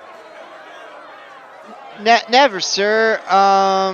Nope. I'm here to talk to you about an opportunity, cash money delivered for you. Does that sound like something that you like, sir? Do you like to make money? Fast and easy? I do like money. I am shiny. Go on. Well, sir, have you heard of the most magical place in the elemental plane of air? I am, of course, referring to the Stone Ranch. The what now? The Stone Ranch, operated by my mistress, the most powerful of all the Medusa. Oh. She can provide meat for marble. That's the service that we have, and they point to the sign. The sign says Stone Ranch, meat for marble. He sounds like a new hire who was put in that And you position because you realize that the stone behind him is alive. It's just a big dude. It's Oh, just a huge fucking stone guy. And you see there's two other little bats like perched on the head and shoulder of the big stone guy. And he says, "Don't be alarmed. That's just our muscle. Little guys like us need to be protected in the big city." I can But appreciate do you that. like what you see? We sell all sorts of stones, sir. Marble like you wouldn't believe. It can come in different colors and veins. We can provide all sorts of stone. Whatever you need can be provided by the Stone Ranch. I see that you're intrigued, sir. You might be wondering, how do you have access to such premium stone in the elemental plane of air? Well, that's where the powers of my mistress come into play. She is so well honed in her abilities, she can turn anything of flesh into any type of stone. Ludicrous, I know. But listen, it gets better. You don't need stone? Of course you don't. You are a sky pirate. Stone would only slow you down. But what you do want is money. And that's where our business relationship begins. When you're out hunting, and you're out adventuring, and you're out pirating, and you find yourself with a little more flesh than you need, why not bring it over to the Stone Ranch? We pay top sky crystals for all meat. And you can see he's like sweating at this point. He's sweating. Like he's really putting it all out there. Even rotten meat? I feel like if we found meat out in the skies and tried to bring it back, it may get rotten by then. Well, there is a pricing scale, sir. People, but the part that I'm interested in... We don't care where the meat's from, but sometimes we do. The rarer the source, the rarer the stone. The fresher the meat, the higher grade the stone. Okay. Have you ever encountered a pesky sky whale? Why not capture it and bring it to us? Then we can have the freshest stone in the business. He looks over. You see he's getting a little stressed. He looks over and like one of the bats is asleep and the other bat gives him a thumbs up. Like, you got it, bro. He says, "Sorry, I'm really thirsty, but I couldn't afford any water. I'm getting a little dehydrated over here." Hey, little guy. Let's over here, and I'll go behind the big guy that they're with. Okay. The big guy kind of moves a little bit. Also, in relation, how big is he compared to Peggy? Oh, he's the same size. He's a huge creature. Okay. Yeah. And Goldleaf has a type now. Got it. All right. So you found me out. Goldleaf will reach into his bag and he'll pull out his water skin. Oh, sir, Did you bring me back here just to show off? No, you said you were thirsty. Sir, this is an unprecedented kindness. Okay. And you see like a little hamster, his little tongue comes out. And he like he drinks a lot of water. And he says, Thank you. That makes me feel so much better. Yeah, this place is a mess. We thought things were gonna get better for Port Eclipse with the new mayor, but they just traded one tyrant for another. Who was the previous mayor? The previous mayor was it was Captain Steel Skull. It was like some kind of robot. Huh. I guess at some point they thought it'd be a good idea to make everybody into robots. People weren't okay with that, so there was a whole rebellion. It was pretty nuts. The historical documents for it are just gonna be it's gonna be a crazy read. So. And Captain Vindra put a stop to all that? Yeah, Captain Vendra and her crew, that they were the ones that put down Captain Steel Skull. And then everyone was like, "It's gonna be better now." And then she was like, "Aha, this is my water, bitch." Yeah, it was pretty rough. Anyways, I don't really know how best to tell you how to get to the Stone Ranch. It's sort of like, How familiar are you with the Cloud Seas? How familiar am I with the Cloud Seas? Mm-hmm. Is that recall knowledge? Do you have a map, sir? I don't think. Wait, hold on. Didn't we bring on Miranda exactly to make maps for us? yeah. Oh shit. Miranda's not with us right now. It's at the casino. I mean, if you want to say that you have a Miranda map, that's fine. All right, sure. I have a Miranda map. Okay. He says, "Oh, all right. It's right about here, sir. Right about here. We're here, and so you're gonna just bring all your meat over here, okay?" Okay. Keep that in mind. Does anyone else have any questions for our little fellow here?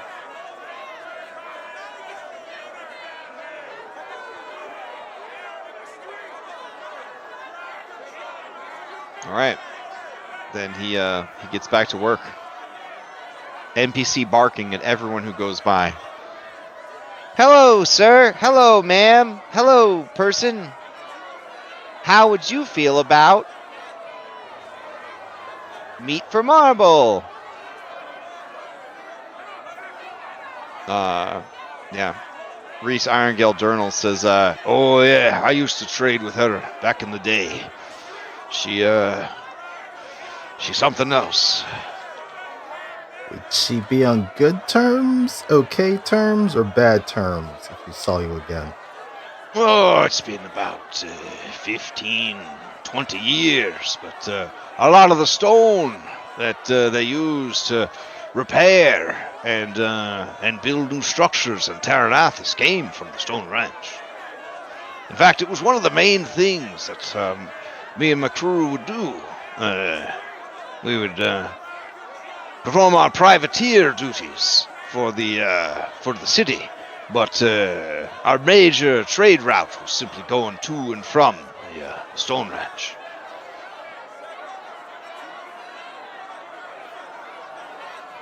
Well, if you need any extra He gets a income, twinkle in his eye and he says, Basically, it was free stone. Kept bringing them hydro meat. oh, that's actually a good idea. Now that Goldleaf has moved back closer to Jade, Jade's kind of been like just shaking with a little bit of nervous energy after she heard something that our bat friend said, and she's gonna lean down to Goldleaf, or lean over because they're about the same size, I guess, and say, "You heard how he said that they turn meat into stone, right? He said the rarer and the fresher and the better the stone. I believe that our compatriot built the stone. Ooh. Ooh. I feel like that's their intent. They didn't take these people as slaves. They took them to turn them to stone, to try to get money off of them that way. This is all just a theory, Off of in the course. distance, you hear the sounds of gunshots, spells being cast, and the crowd dispersing. Do you guys go to investigate, or do you mind your own business? About time damn hooligans were blocking the road. About time someone got that whole rabble under control. Now we can go to the Spirit Smashers, get them to remove the ghost from the library, and finally get inside the library. Whoa, Do you hear wait, that? hold on a Is that second. the plan? Yeah, Wait, the hold on. spirit smashers are real. They're real? Yeah, they're real, and they're here, and we're going to go meet them. Because apparently the library's haunted right now. Huh. Wait, no, hold on, focus. Okay, Jade, I feel like you may be onto something.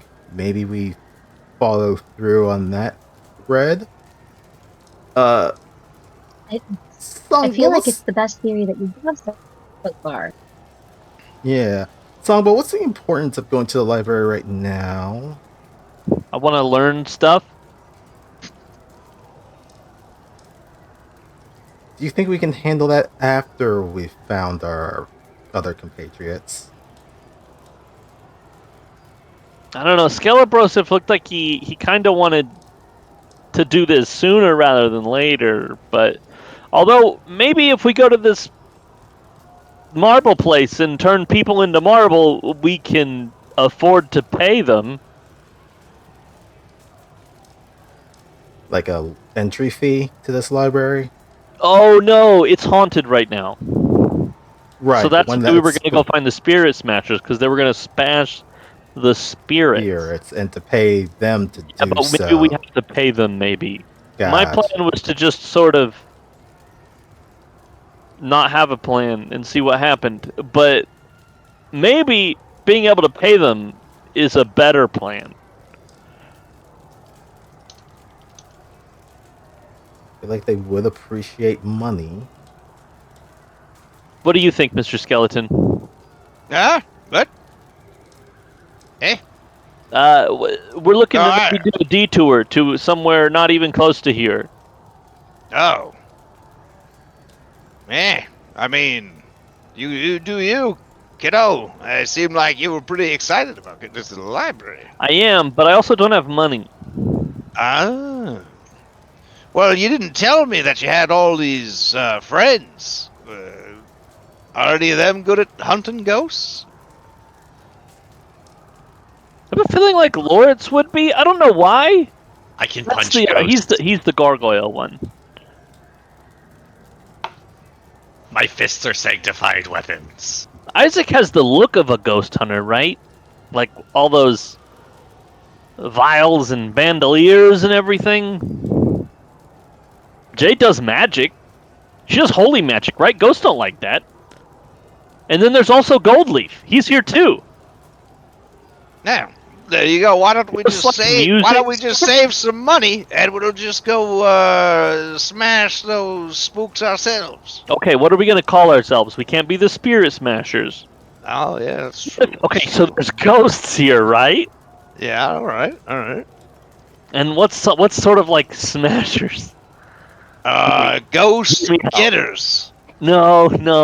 No, What about ghost. You know, sometimes when you like fill a punches. This bag guy too said he could full, punch ghosts. Ghost and it punches. just like busts open. Maybe we could be like the Ghostbusters or something. I don't know. I mean, a buster. I mean, that's. You don't want anyone to call you that. That means they're about to scrap with you, fella. Yeah, if someone says, "Hey, Buster," that means that you have crossed the line. That's fair. That's fair. Yeah. Maybe. Well, I don't want to really go too broad, because like we can't do like undead annihilators or something because you're undead, and obviously we don't want people to assume that we would annihilate you. Well, what about like soul catchers, That sounds very nefarious. Soul catchers. soul snatchers? That sounds like we're kidnapping people's Yeah, souls. soul snatchers sounds like we're gonna be causing some trouble.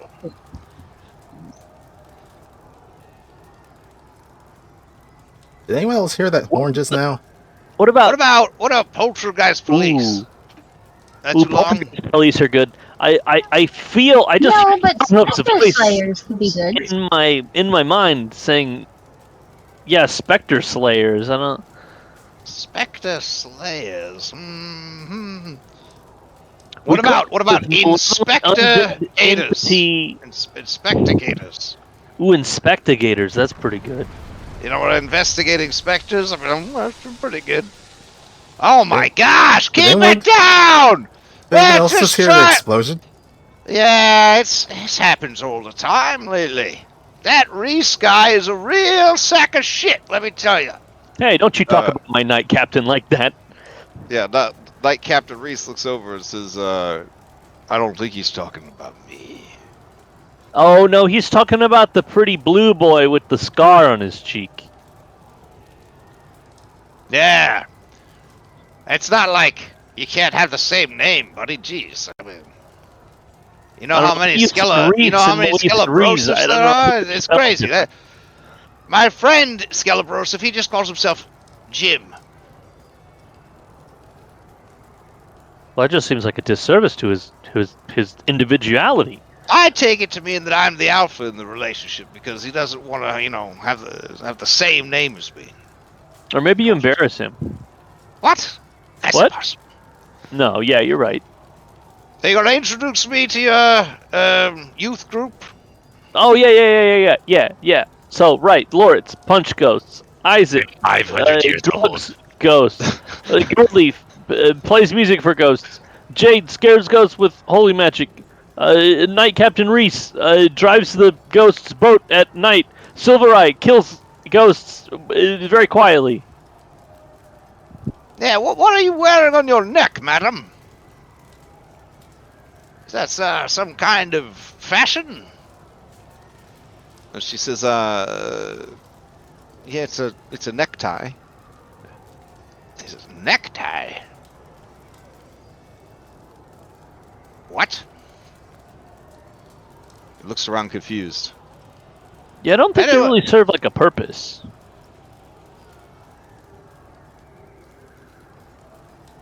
That seems like it would just get stuck on something and choke you.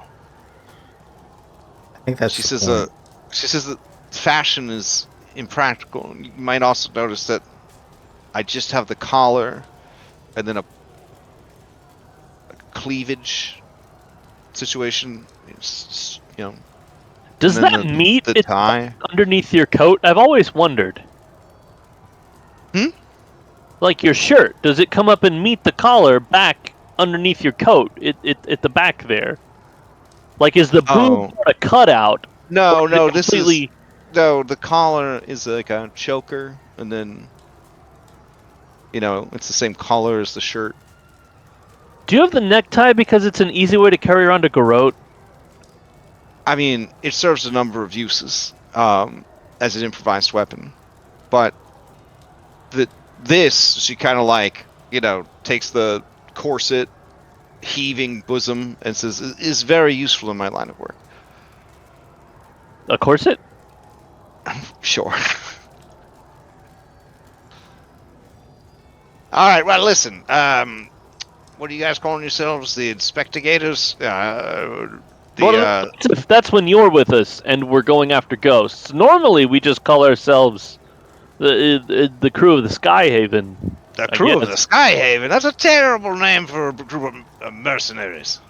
Well, but our boat's the Skyhaven, and we're the crew. No, we're the assistant Spectre Slayers. And we fly on the Garden of the Sky. We're renaming the boat again? We're renaming the boat again. Okay, well, it used to be the Sky. Sky Haven, that's a wonderful name. Too much hot I'm dog. gonna have to bring that one up when I'm hanging out with people who aren't you. I'm gonna be like, listen to the name of this ship I heard, Sky Haven. It's Yeah, not that it's name fantastic. anymore though. They renamed it. Who? A bunch of kids that flew in, I guess. From where? I don't know. A place where they wear neckties. Oh, No, I'm assuming just hand over the mouth immediately.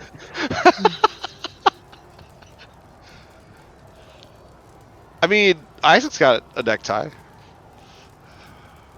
That's true. Yeah. And Loritz has a rope. Yeah, It's really like a sort of proto necktie when you think Yeah. about it. So, the captain says, sorry, the night captain turns to Captain Jade and says, well, Captain, we're going to be here all day if you don't, So, like, Okay. is our only actual lead? I think maybe they might be here because I heard this street vendor. Like, do we have any actual evidence pointing towards this place? Because if they're not there, and we take all the time to get there, and then we have to take all the time to get back, they could be anywhere by that point. Jade, everyone looks at you, even Skelebrosive, even the little bat across the street. We could fair ask point, Sonbo. Fair point, Sonbo. But I whispered that to Goldleaf, who did not say anything to anybody yet. Oh, I'm so sorry. Dang. I take it back. Everyone looks at you, waiting for you to do captain shit. They don't actually. It's not because of what Sogmo said. I kind of turn and look at Goldleaf, and just kind of get vibes on what we might do. All right. Well, that is one lead, the Stone Ranch.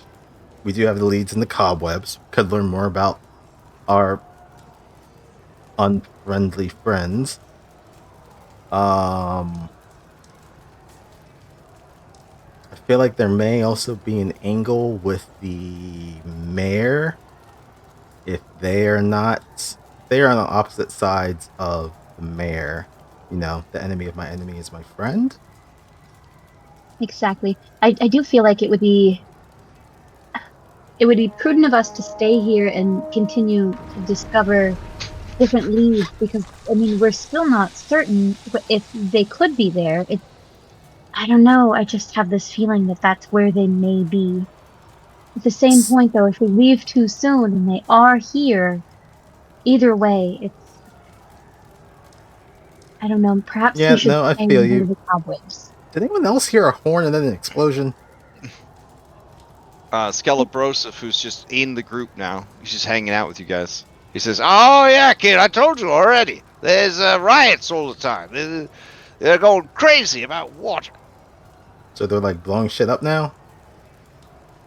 Yeah, I mean that happens on the regular. I mean, Oh, there's no like police, but the mayor sends the goons, and then they start blowing the goons up because you don't have a protest unless you've hidden explosives everywhere. I mean, that's a standard operating procedure.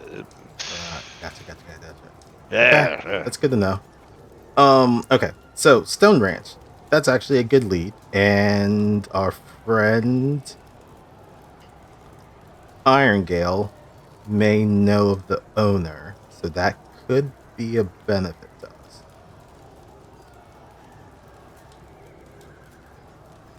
I feel Yeah, like he says, I do know her. all right, then I think we can probably pull on that. And maybe her they can help name us out. is Zoranthus, the Stone Shepherd.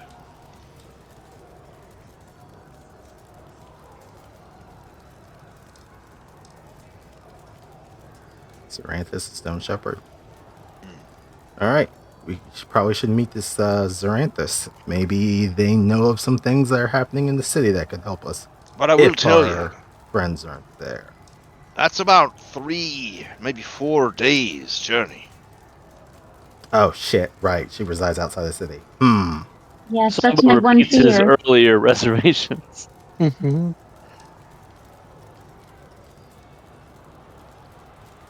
If you don't mind me saying, I think we should exhaust all our possibilities here before we set sail again. We've only been here for about 4 hours. Okay, that's fair. That's fair. So then, next line, the cobwebs. We think we may be able to get some information there if we go to that area. It seems like a trove of information. I believe that that's probably the smartest path forward. Sounds good to me. Though we just may It have to looks be at a little everything. bit careful because those slum areas can be a little dangerous. What have you, everyone? Should we head towards the cobwebs and go find this library?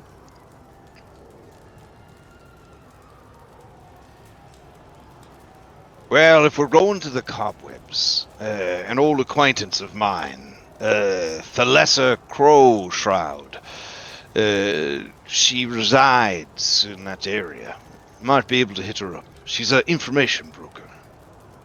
Perfect. Sounds good.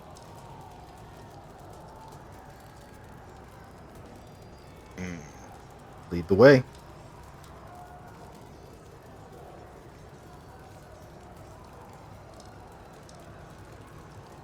Okay. He leads the way.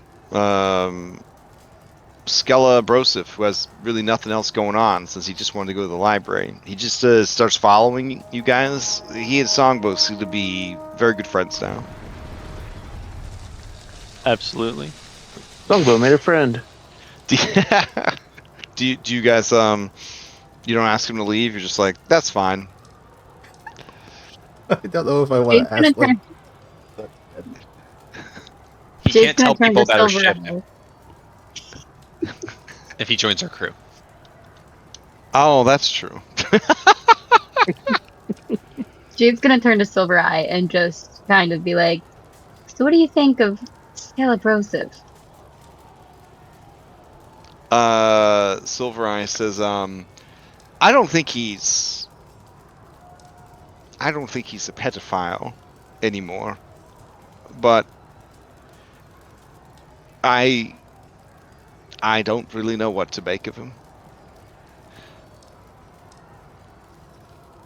Could you keep an eye out for him, and maybe we can discover any credentials that he might have, and if he's a good fit. I would hate to pry him away from poor little Songbo. They seem to be such great friends now. Yes, well, as long as someone's paying attention to Songbo, he seems to behave himself, so maybe that's all he needed was a babysitter. Perhaps he is just a little boy at heart. But seriously, though, he is a grown man? She asks you? Yeah, I mean, he's older than I am. And he doesn't act that way, though.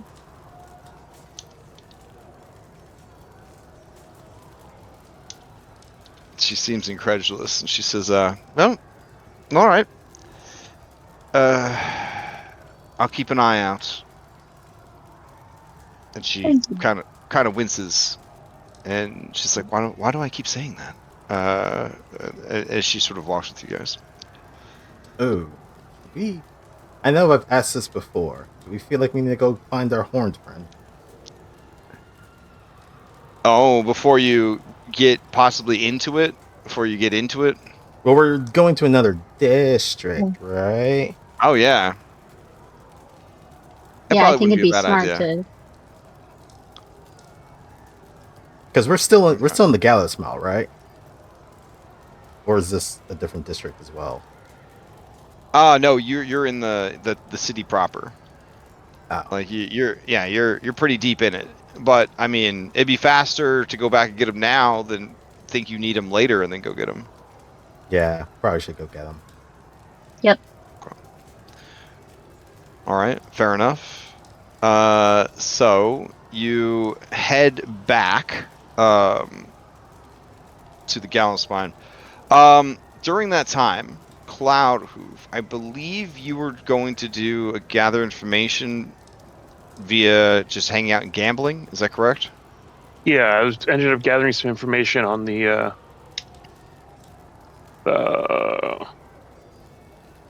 crows. Okay.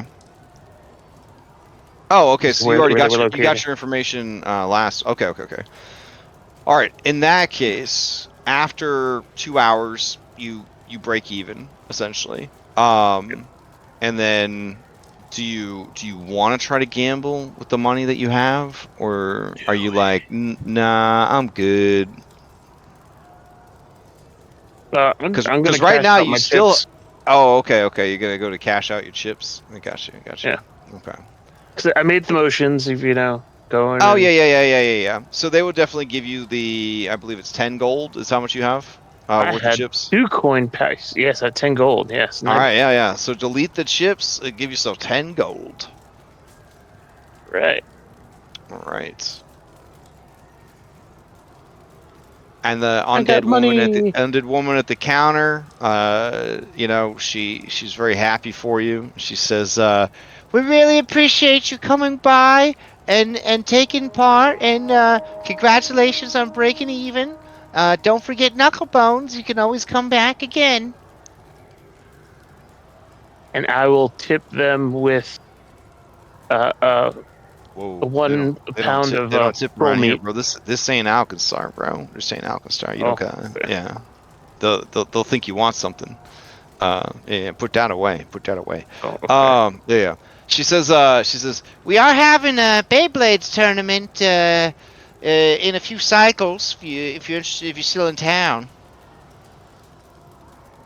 Perked my ear ups. Really? Oh, okay. Mm-hmm. Would one find Beyblade to purchase? Oh, you're gonna head to the marketplace. That's where you can get the best Beyblades. Okay. Yeah, there's an old retired robot that you could you could find. You know what a robot is, honey? Yes, yes. Okay. Yeah, his name's Strain 27.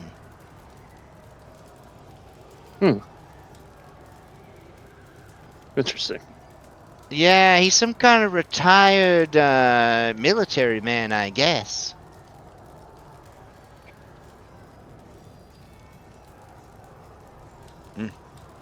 Strain 27. Okay.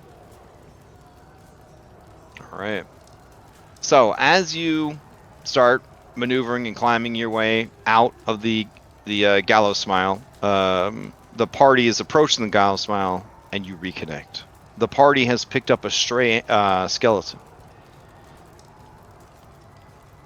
Also, stop playing the riot music in the background. It's finally done.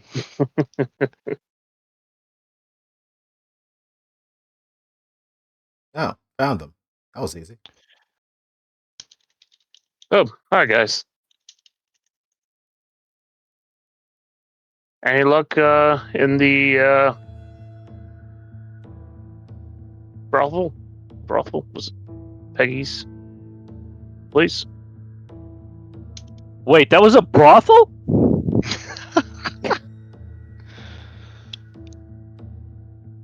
He is a I didn't boy even killer. see any soup. Oh, buddy.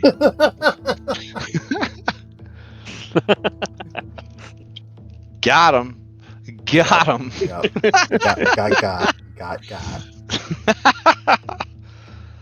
All right, so you have a ton of information to go off of. So you tell me, do you want to, now that you're reunited, follow up on the information broker? Do you want to go to the marketplace to try to buy Beyblades? Like, what? Where are we heading? What are we doing? Do you want to try? You want to try to smash? You want to try to smash ghosts? Broker, right? I mean, vote information broker sounds pretty good. Isn't there another brothel we have to go to? What's it called? Longcocks or something like that? Whoa, offense. It's called Cox. It's called Cox Landing. Okay. And that is There where we go. That's where I got the information about the crows there, right? That's where the beaks. Oh well, you didn't go to Cox Landing. You went to Knucklebones. Cox Landing is the real fancy brothel that's like hanging from the quote unquote ceiling. I was just trying to remember the place where Oh yeah. that's where they are because Mhm. that's where they're recruiting from. Oh right, yeah. If I remember correctly. We believe they're recruiting out of the webs. The cobwebs. Oh yeah. Yeah. Which is the easiest way, unless you could fly or afford a cable car, to get to Cox Landing. Okay, but real question: how high do you have to jump to break out of the like specific gravity of this place? Like, if I'm standing on the Ooh. inside of the skull, like Great how question. can I jump to the other side of town if I don't take fall damage? I believe the distance from one side of the skull to the other is over 1,000 feet. So no. I mean, eventually, I think Pathfinder Monk could maybe crack that. Yeah, I'll eventually be able to fly. Yeah. Or if you climbed a really tall building, I guess you could hop off that really tall building and hope that it was high enough. Alrighty. All right. So you're gonna head in, try to find this information broker. All right. I'm gonna try to find the shady black market Beyblade market. Well, over there. Oh, okay. On you. All right. So you're gonna go through the marketplace. All right. Do you? I thought I didn't know if there was a market like a black market within the cobwebs or whatnot. That's what I was. Oh, I mean there is, but this guy's legitimate Beyblades merchant. Like he's just located on the main marketplace. So. Okay. So we're not looking for shade blades. Okay. I mean, you could be. You could be. That's what you're into. Oh man, there's a lot going on now. All right. So as you guys head in, do you take a meandering route through the marketplace to look for Beyblades, or do you just beeline it for the information broker? I'll stick with whatever the group wants to do. Me personally, Okay. I would like to, but I don't want to deroute the entire group just for my little adventure. I had my fun with gambling. Fair Beyblades. enough. Oh, you wait. You do want to stop for Beyblades?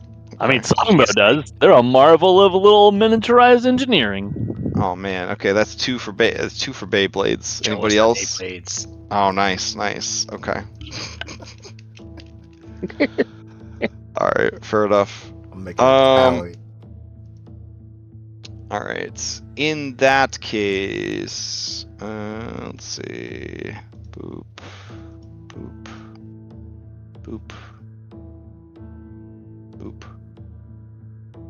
All right. I think that works. Oh yeah. You guys find strain 27. Oh, man. Nothing makes me sadder than this setting in Pathfinder called Dynamic Token Ring that basically overrides all attempts to use your own tokens on stuff. There we go. All right. So you ask around and you find out about Strain 27's shop located in the market district, and it is a pretty famous place to buy, sell, and equip your Beyblades collection.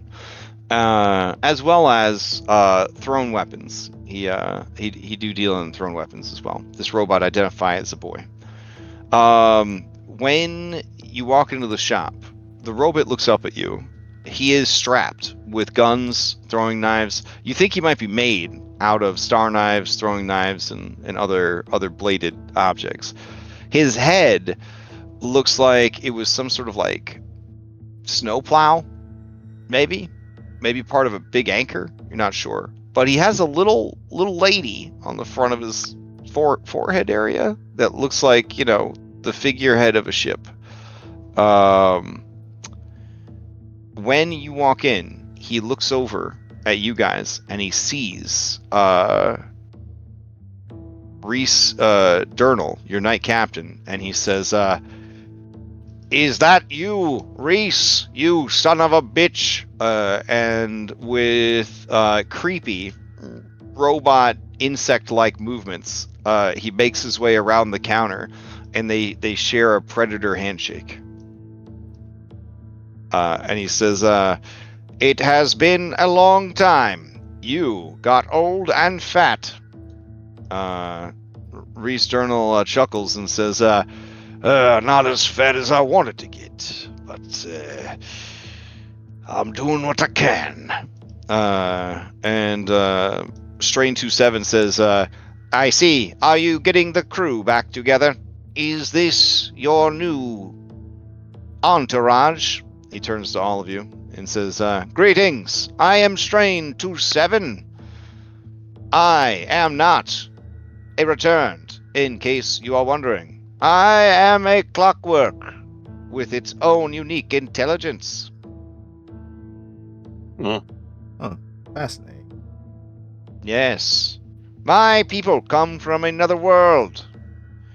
We were lost in the skies and found our way here, only to be attacked by monsters. Captain Reese came to our aid, but my superiors turned on him. Fortunately, I was spared and shown the error of my ways.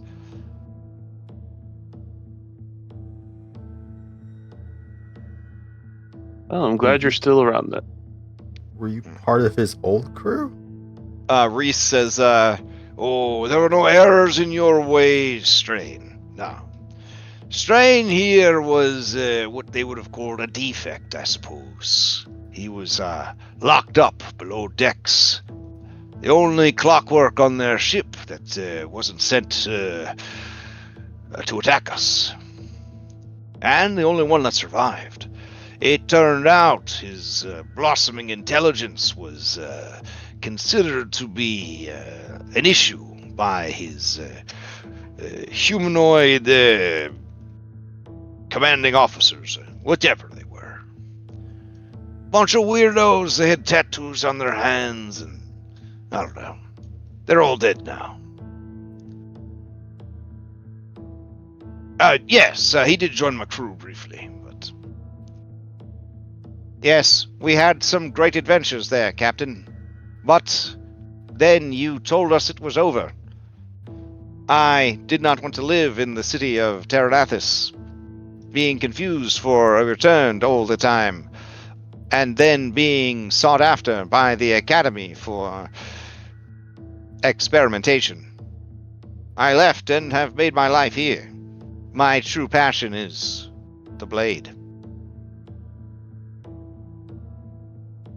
Wait, hold on. If you were part of the crew at one point, then do you know him? And point to Lawrence. They turn, they look at Lawrence, and they say, "Yes, you flew with us briefly. Did you not?" That is correct. Something about a temple.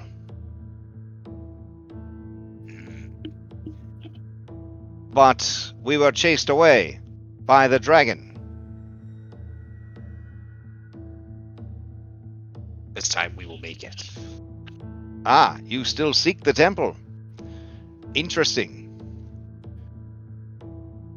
If you are seeking temples, there is actually one I have heard of near Terranathus. Do you have a map? We do. Okay. Pull it out. Oh yeah, side quests. Oh, Yes. I suppose it is not as close to Terranathus as you would like. At the edge of the known skies. It is small, but it matches many of the descriptions of the temple that we sought out so long ago. I appreciate this knowledge. Thank you. Of course. Look. Here, I will help you. If you cannot remember where we encountered the Cloud Dragon and the temple that you are seeking, it is over here.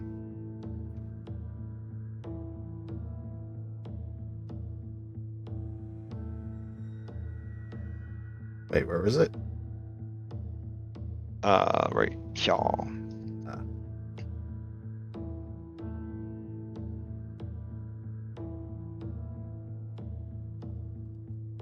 Captain, Nice. seeing you really takes me back. It feels as if no time, but all time, has passed.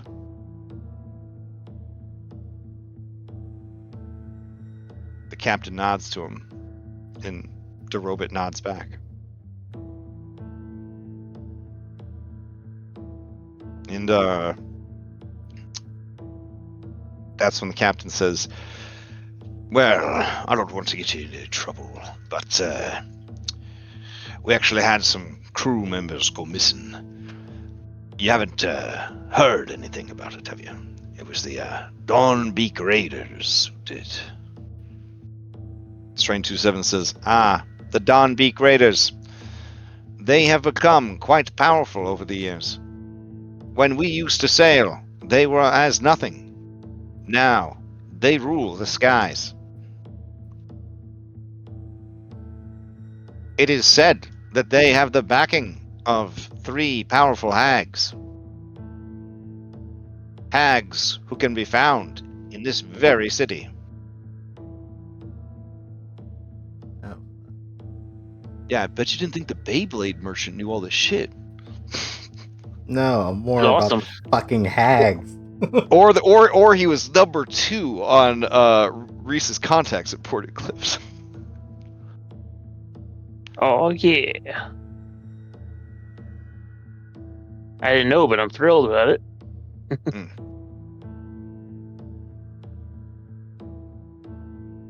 The most interesting thing about these hags is that it is rumored they are minotaurs. Oh. Wait, we heard a similar rumor back in Terranathus. So they weren't located. Yeah, about Minotaur witches. Yeah. Yes.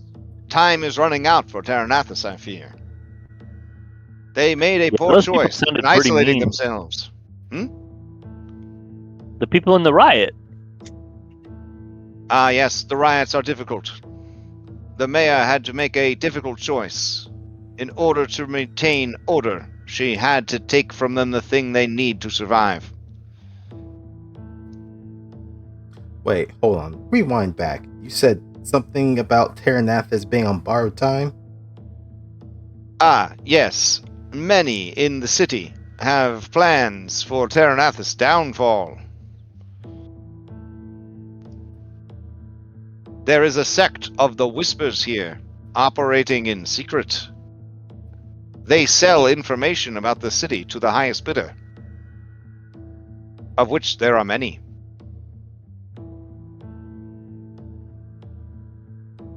I have no love for the city of Terranathus, but it is the home of my good friend, Captain Reese Irongale Durnall. So it would be sad in that way if it were destroyed.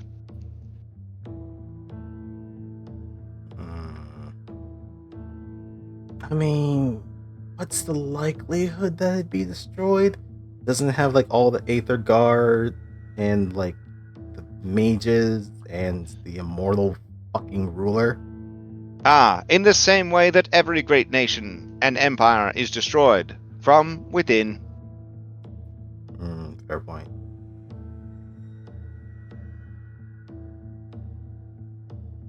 Speaking of being destroyed from within, how is your terminal illness, Reese? Reese looks at him, says, I sold everything I had, except for the frame of the ship. I saw every holy man, woman, creature I could find. I was hoping to find answers in that temple. But I haven't found shit. Whatever's got me is gonna take me eventually. Can't believe I've held on as long as I have.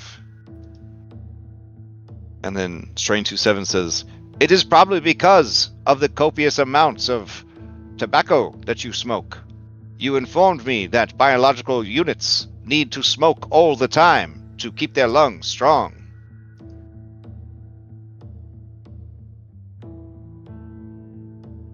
Reese looks around at everybody like, maybe you don't want to, you don't have to tell them anything. That's fine. I'm a Someone doc. looks at Isaac and says, "No, I've heard other people say that." As a doctor, I recommend nothing but a Lucky Strike cigarette. And I hold up a pack of the Lucky Strike cigarettes that sponsored wow. me during my days in college. Reese Irongill Journal looks avaricelessly at your Lucky Strikes. He says, Oh, only nobles can afford those. Where'd you get those? I was sponsored by them. The pack is actually empty. I ran out a long time ago. Are you Oh, still man. sponsored by them? Though they dropped me after the incident. So why are you still shilling for them? Speaking of sponsorship, I do not suppose any of you are Beyblade's champions. There is a tournament coming up in 3 cycles. And I would love to have my shop represented.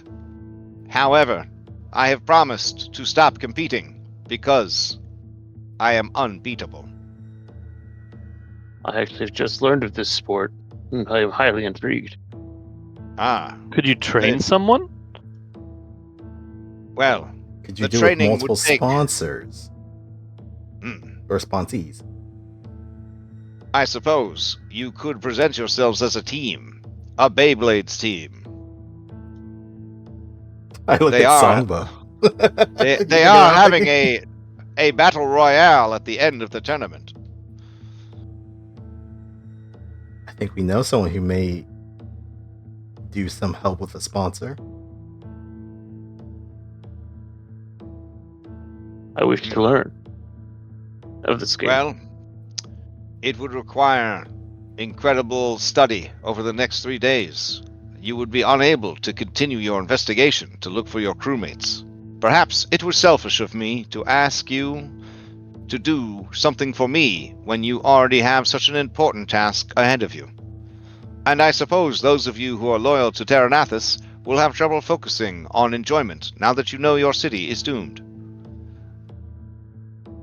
I don't know. I mean, the city kind of wants to doom us right now too. Oh, you are outlaws. Like, not really intentionally, sort of. You should be careful. Terranathus has been known from time to time to post their wanted posters here. It is highly effective.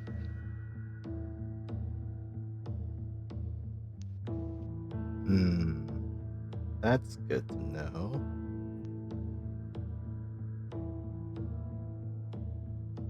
We may want to start disguising ourselves as we walk around here. I turn into Danny DeVito. poof. And now all of you do the same. A whole crew of Danny DeVitos walking around? That might be suspicious. Different size Danny DeVitos. I feel like in an extra planar setting, they might just assume you guys are some weird magical race, or just gnomes. You know what I'm saying? Like, That's a huge gnome! God!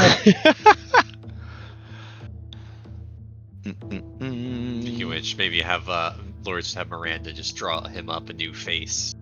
You should ask him about his shop inventory. See what he's got. Oh, right. So basically, I don't know if you guys are familiar with the star knife. It's like a weapon. It is. Yeah. From a central metal ring, 4 tapering metal blades extend like points on compass Yeah, rose. it's like a usual would star. yeah.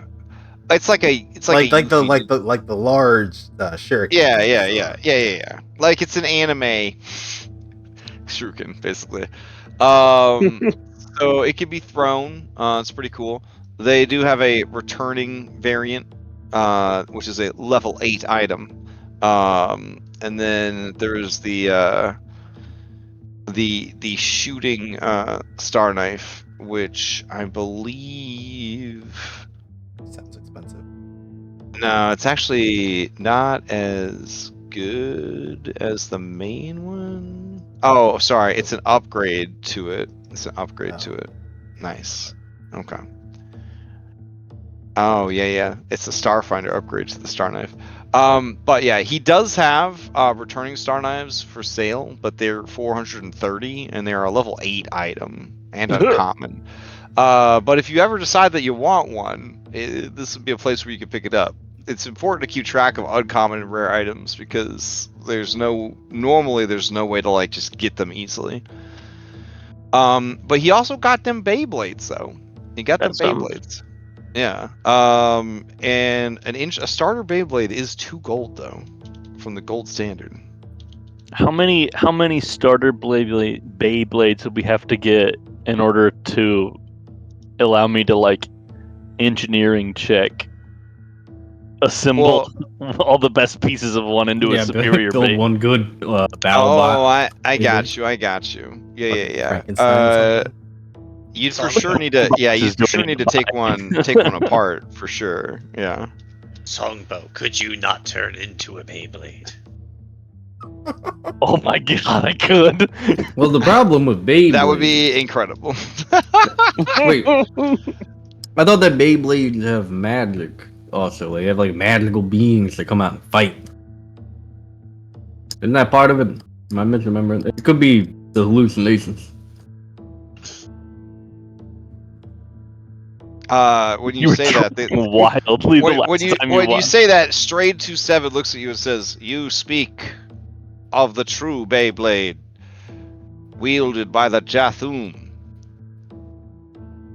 Those sorts of tournaments are illegal in the city because sometimes the creatures trapped within refuse to go back inside." Who put the Tarrasque in the Beyblade?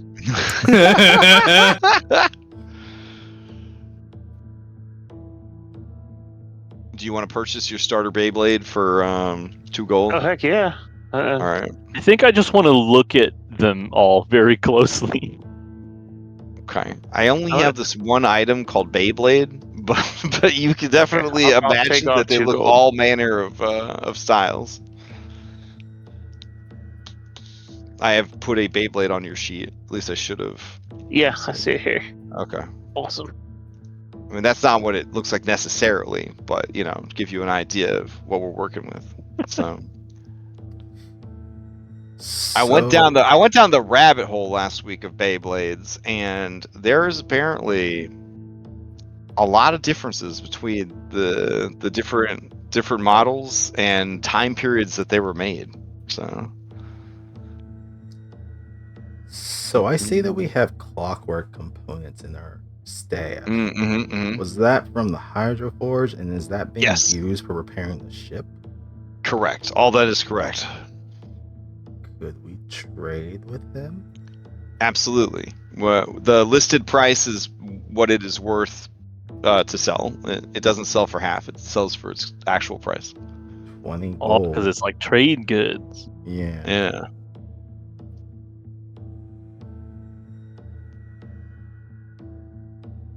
How? All I know is I got this frost core I want to put in this Beyblade.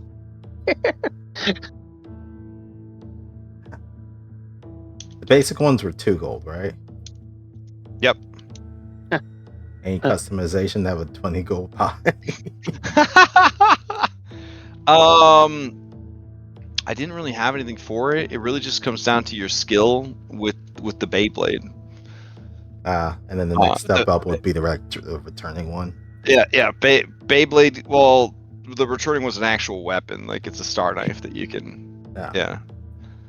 But it's pretty sick. The returning star knife, once per hour, when you hit someone with it, it explodes, doing 4d6 silver damage.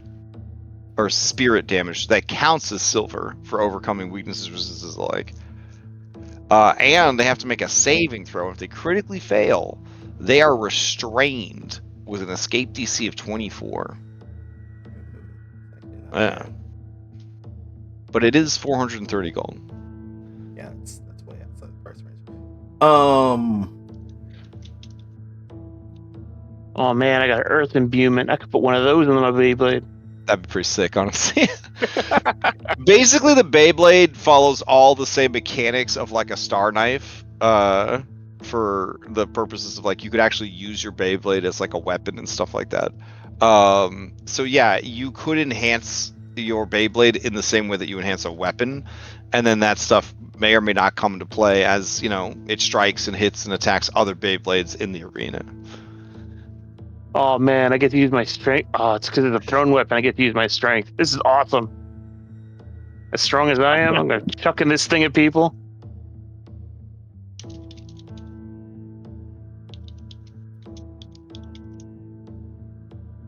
Nice. Can I make a ghost card and just tell people it's a Beyblade? I mean, you don't have 2 gold to buy yourself a Beyblade? No, I spent 5 silver pieces on Buying fried food pickles. for everybody? Oh, and then nobody ate it with you and just ate it all And by then I yourself? ate it by myself, and then my tummy hurts.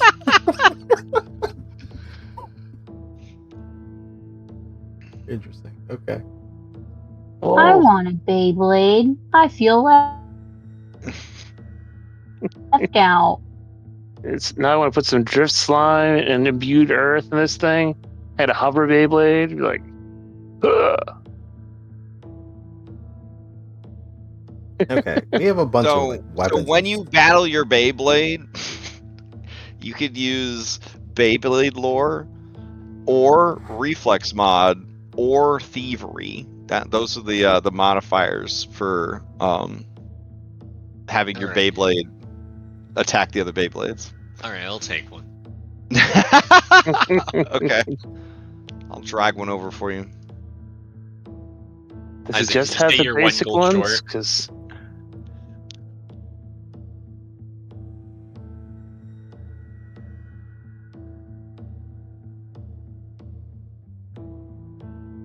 Did Isaac say he needed a gold to buy one? Do you want a gold? I need 5 silver pieces to buy one. I'll give him 5 silver pieces. Thank you so much. I really appreciate it. Sorry, Okay. I need the pickles with you. I my stomach, I'm not sure you even eat, if I'm being honest. You've never seen him eat? Mm-hmm. Yeah. Yeah. If you give me 5 silver pieces, then I'll have 2 gold. Then I'll zero it out.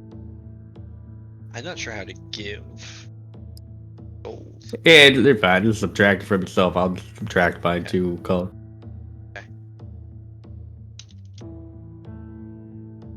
1 Beyblade. All right, he hands it over to you. He says, "Take your time. They say the blade picks the master."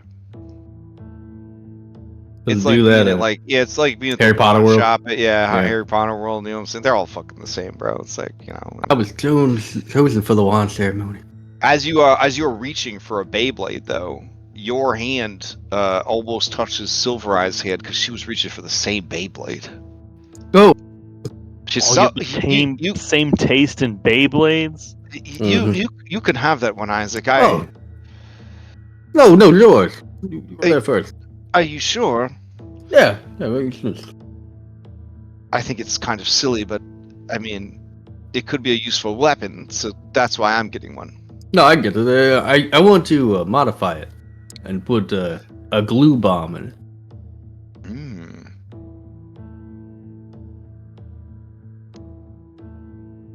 All right. Do you guys want to hear about the rules for this in the game? heck yeah. Okay. Yes. All right. I want to buy a Beyblade first. 2 or more. Oh, sorry. I'll drag one over to you. Same. Yeah. Get rid of 2 gold. All right. So the 2 or more players. 1v1 is the most common, but each player selects up to 3 Beyblades. So if you only have 1, that's fine. But I think in the higher echelons of play, that you could bring up to 3. Or I guess if you're doing team-based one, right? Like you could do it that way. first to 3 points wins the match. You cannot change your Beyblade out after the match has begun. Each match is one duel, and the best of 3 or best of 5 duels wins a game. But depending on time, we obviously wouldn't do that full thing. The point system is a spin out is worth 1 point. That means that you're still spinning, but no one else is. Ring out. You get 1 point for every Beyblade you knock out of the arena. Burst finish. If you destroy the other person's Beyblade, you get 2 points. And then extreme pocket finish. This is only in rare arenas that feature traps. If you could destroy the other Beyblade by using a trap in the arena, you get 3 points. There are occasional ties where both get knocked out of the arena at the same time or both stop moving at the same time. In that case, no one gets any points.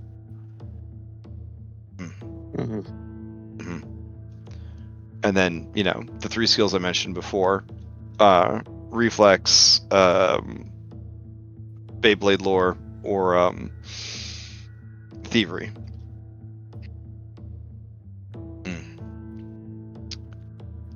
Oh, and then I guess in the battle, you play as your Beyblade. And you play at a hex-shaped arena. You get 6, you have a speed generally of 6. Anyways, there's a whole thing to it. But sometimes you can find Beyblades with special moves, which is kind of nice. Anyways, there's a lot to it. But that's the general gist of it. Those are the 3 skills that you want when you're doing Beyblades. Okay. Now that you guys all have Beyblades, are you going to call off the quest to find your allies and receive training for the next 3 days? No. Okay. You just gonna raw dog the tournament? Hear me out. Okay. You better have a damn good argument. It's what they would have wanted, right? Us to learn an exotic. I wouldn't say board game, but it's not a board game. Battle game. You think they would have wanted to have learned this game with us? Oh, probably. I think they would have wanted to have not died. Yeah, Yeah. not died. And if we really are onto this Beyblade thing, I think they would want to be involved. Yeah, but look, what would be better than us rescuing them and then they're like, whoa, I mean, it's been a little bit. What have you guys been up to when we say we're Beyblade champions? So we say that to their corpses? We don't know, they'll be dead.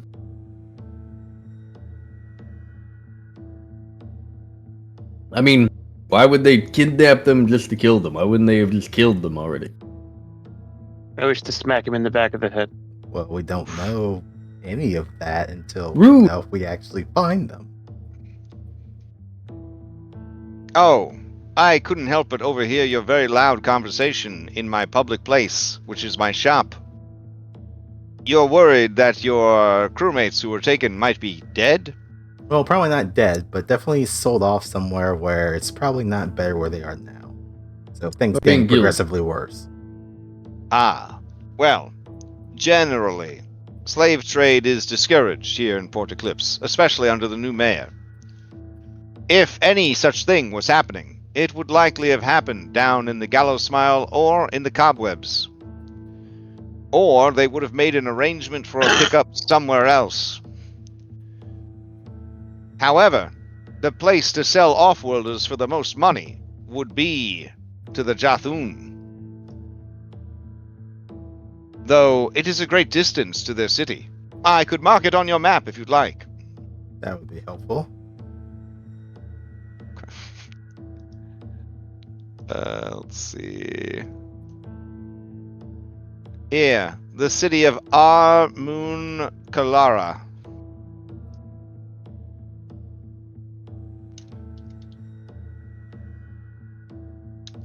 All right, so we go and mess But up the Dawn careful. Beak. You do not want to overshoot Amon Kalara and end up here in the Veiled Spire. It is a city of vampires in a zone of night. I'll be honest, I've had enough of that. I've had enough of them vampires in a realm of night.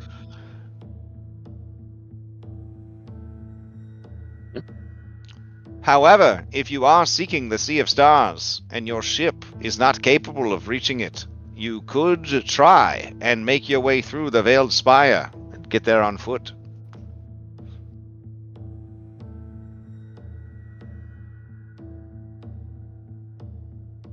When he says the Sea of Stars, you guys are like, what the fuck is he talking about, the Sea of Stars? What's the Sea of Stars? Oh, he says, Captain, you have not taught your new crew anything. Many believe that what you see is what you get in the elemental plane of air. Everywhere you look, clouds, air, more clouds, wind. But what if you went higher? Higher still. Higher than you can think. Yes, I am speaking of travel beyond thought, out of sight, and into mind. You would reach the upper stratosphere, the Sea of Stars.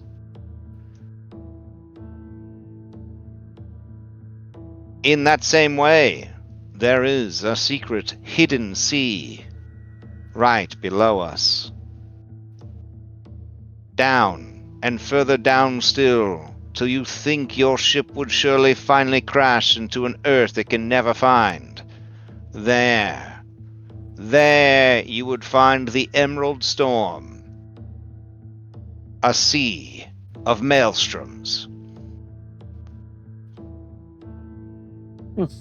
So we're kind of like sandwiched in the middle.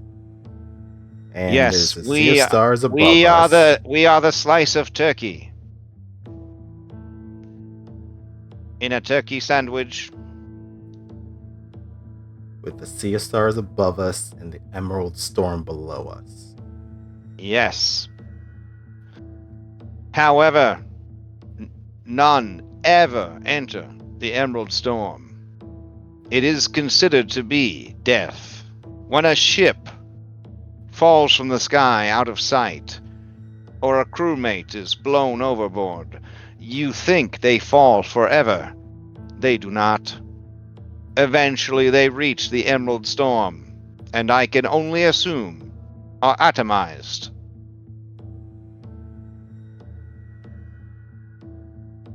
The Sea of Stars is a different type of dangerous. It is very close to the ethereal sea, the boundary between this world and the prime material.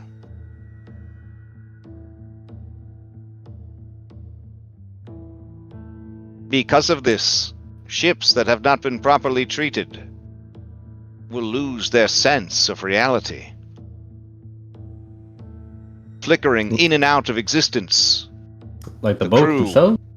Yes, and the Interesting. crew will be sent soaring.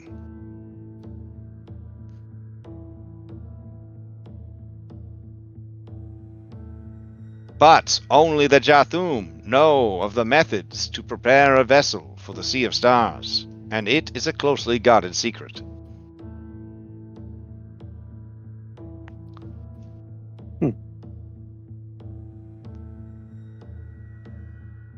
The vampires at the Veiled Spire, however, have access to both seas, though they do not have the ship technology to explore them.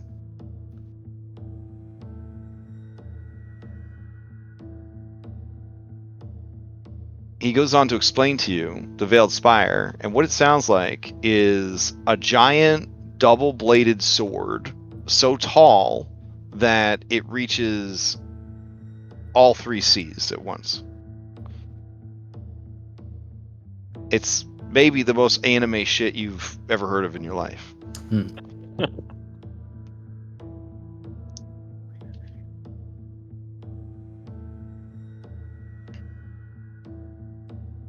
and Laritz, he also informs you that many of the gargoyles of Terranathus who defected and came here left for the Veiled Spire because they believed that the Sea of Stars might provide insight into a cure for their condition.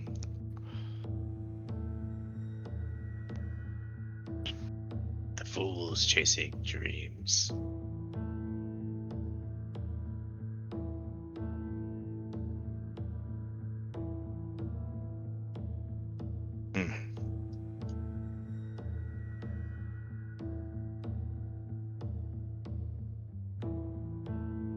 And that's pretty much all the information this dude has for you. He is tapped out. All right. That was a lot. I mean, he's pretty well informed. Yeah. You know how people act at the hobby store. They can't stop running their mouth. So. And he's the hobby store owner. Mm-hmm. Yep. All right. He and the Knight Captain, Durnal, they share a secret handshake. And then he turns and walks out of the store.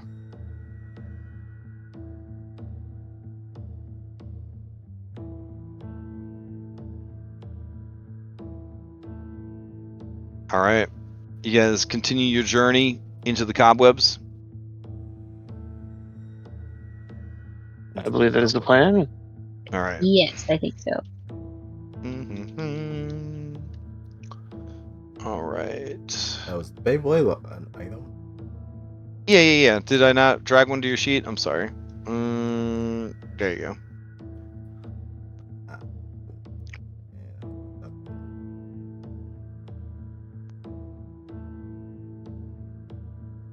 It was the Sea of Stars, and what was the other one? Emerald Storm. The Emerald Storm. Emerald Storm. Okay. So I just want to make sure that I'm theater of the minding this correctly. So if we were looking, the map that we were just looking at, that's like a top-down view. But if we were to draw this from the side, the Sea of Stars would be above us, and then the Emerald Storm would be below us? Correct. Okay. And then the Veiled Spire is just like very long, short, sword-shaped spire that basically extends from the Sea of Stars, like all the way to the Emerald Storm. Absolutely. Okay, cool. Yeah, I've drawn it for you. Gorgeous. Oh, it's beautiful. Better than I was doing.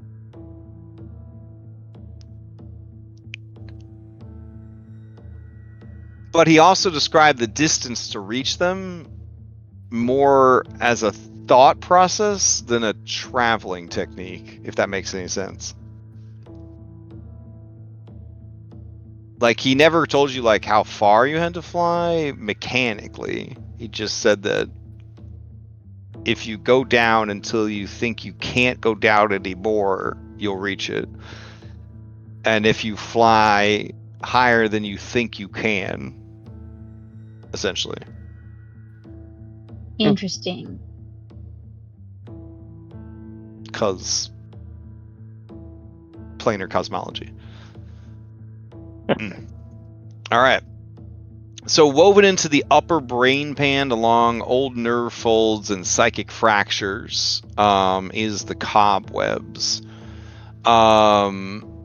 So one of the aesthetics of this area is there are actual cobwebs here and a lot of spiders and spider-like people, including the Drider, who I believe had to go to a special island somewhere because they weren't allowed to be a part of the game.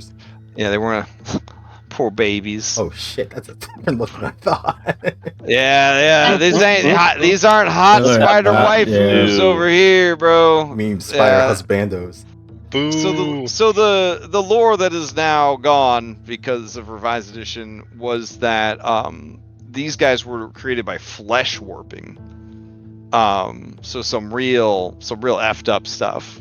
This wasn't like you know, you turn into a sexy spider monster. You know, oh, you're punished. Wink. No. This was a horror show that I happened mean, I to you don't here. think in any actual media driders have ever been portrayed as sexy spider monsters. I'm pretty sure it's Listen, always I'm been fairly sorry. Have you horrific. played Baldur's Gate 3?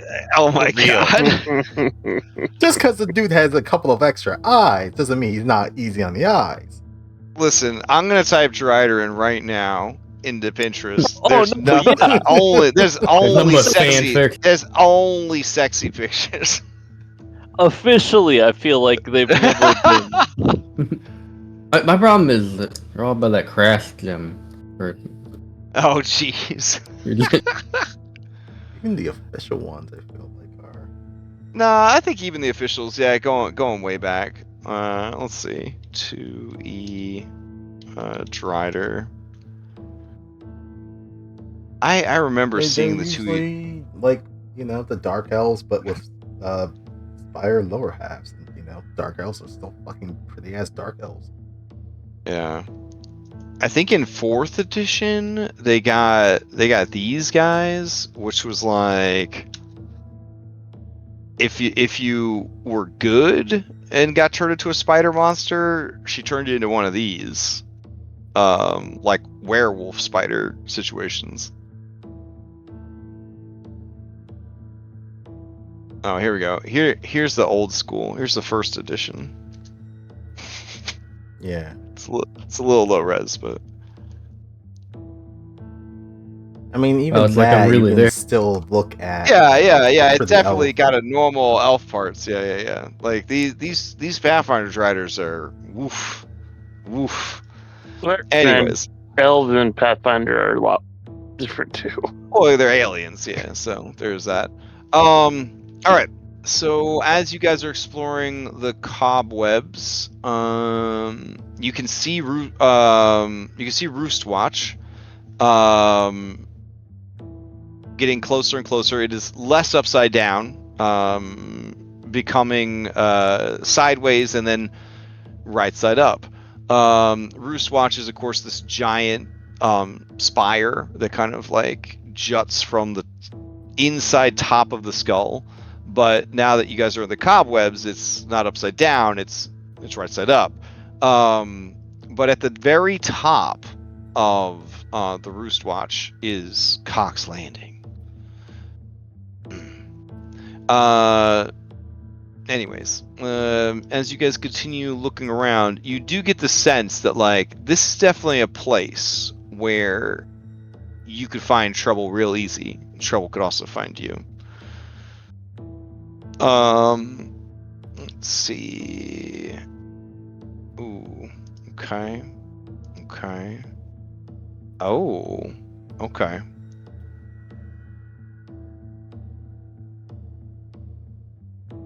All right. All that seems pretty good. All right, excellent. So as you guys continue to go through, Durham does ask a couple of questions to passersby. You kind of see him handing out like bone chips or small pieces of crystal or whatever, and eventually he is directed to a small house that is sort of clean but unassuming, and well cared for compared to a lot of the slums in the area. And he says, "Oh, this is the place. But I don't know if she's going to be happy to see me. We go way back, but it's Things always end been well and very poorly. It's hard to say. It's fine. So you want, 50-50, she may stab you. Or why they don't may I stab go you. inside first and then,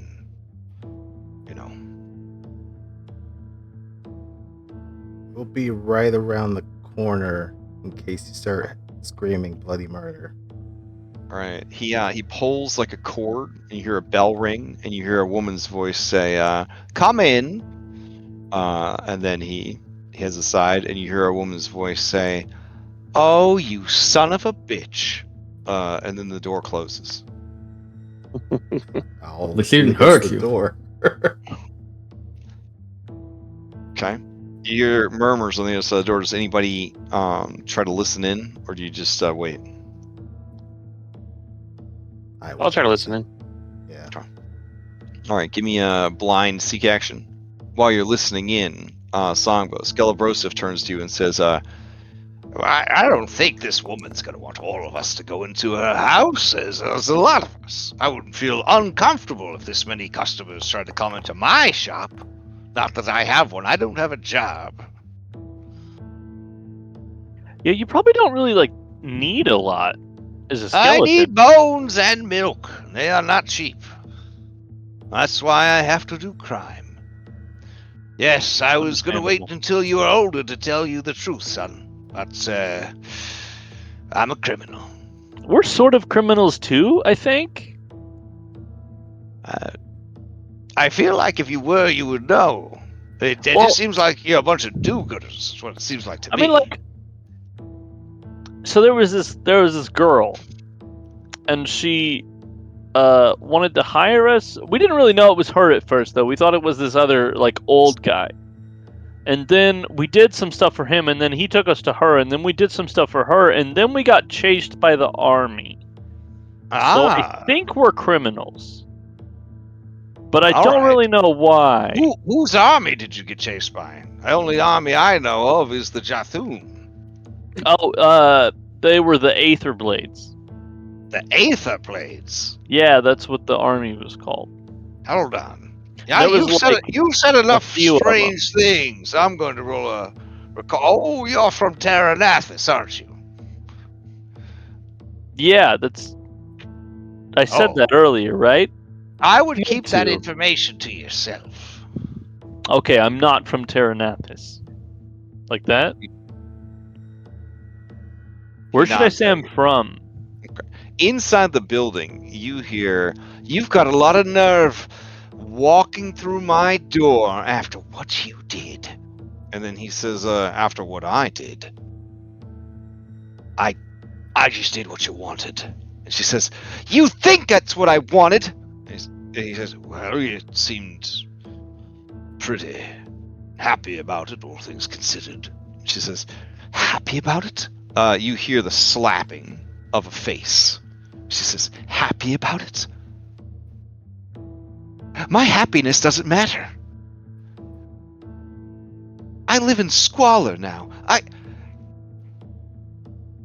I'm vermin, just sniffing around for scraps. I could have been a princess, or I don't know, a third wife concubine in some palace somewhere, and you had to ruin it." He says, "Well, I mean, just the way you was talking, and and the way you was acting, I just thought, I mean." She says, "I don't want to talk about it. Why are you here? I'm assuming you want information." Says, "Yes, well, I'm sort of out of the game. But my protege, she's got a lot of potential. Goes by the name of Captain Jade. And then the woman says, "Like the Jade Temple you sought out so long ago?" And he says, "Well, I think Jade's a pretty common material / name, but aye, that was the name of the temple. But anyway, I'm going to let her talk to you. I know that you and I have lots between us still, and it'd be better for her to lead now, if that's all right." She says, "Well, she should have come to me on her own. Now that I know she's associated with you, I might not want to help her." And he says, Sure. And the door opens, and he says, Jade, I wouldn't recommend taking more than just you and one other. Whoever you trust would help advise you. It's a small office, you see.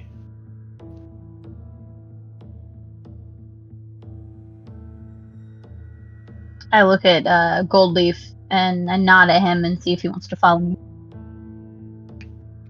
If it's what you wish. All right, you guys head inside her office. Inside, you see a very petite woman. She seems to be in her 50s, give or take. But she has a prosthetic left hand and right eye, and what looks like a prosthetic abdomen.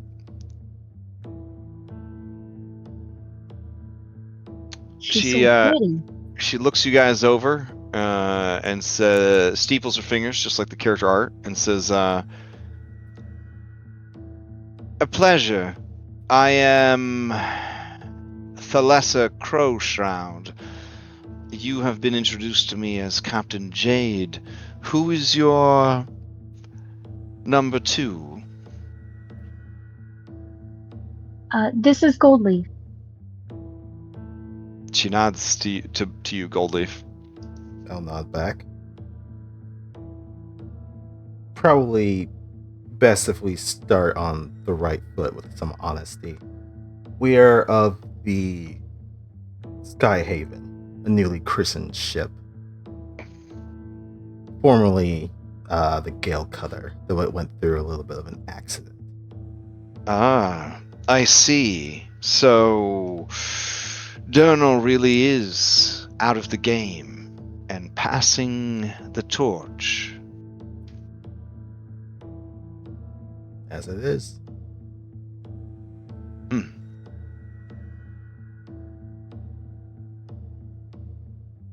All right.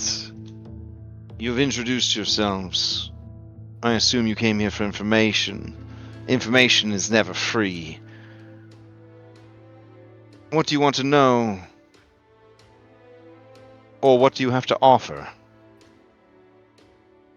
Well, said incident of the Gale Cutter, its crew and some of our friends were attacked by the Skybeak Raiders. Or Dawnbeak Raiders. Apologies. And some were captured by them. We're looking to try and see if we can't find them. Apparently they came back to the city. Or maybe they have passed through the city. We're not entirely sure. The Dawnbeak Raiders have grown quite powerful over the last 20 or so perceived years. I don't make a habit of having such powerful enemies unless it is very profitable to me. Well, it seems like everyone is an enemy of somebody. They're enemies of the mayor. The mayor has many enemies. I guess it really depends on which side you want to pick, and then what enemies come with that. Well, I am not an enemy of the mayor. I remember. And you see her kind of reach with her mechanical hand to her mechanical stomach. I remember life under Steel Skull. It was a terror. Sure, some people are thirsty, but the water is there if you're able to pay for it. I'd rather pay for water than fear for my flesh.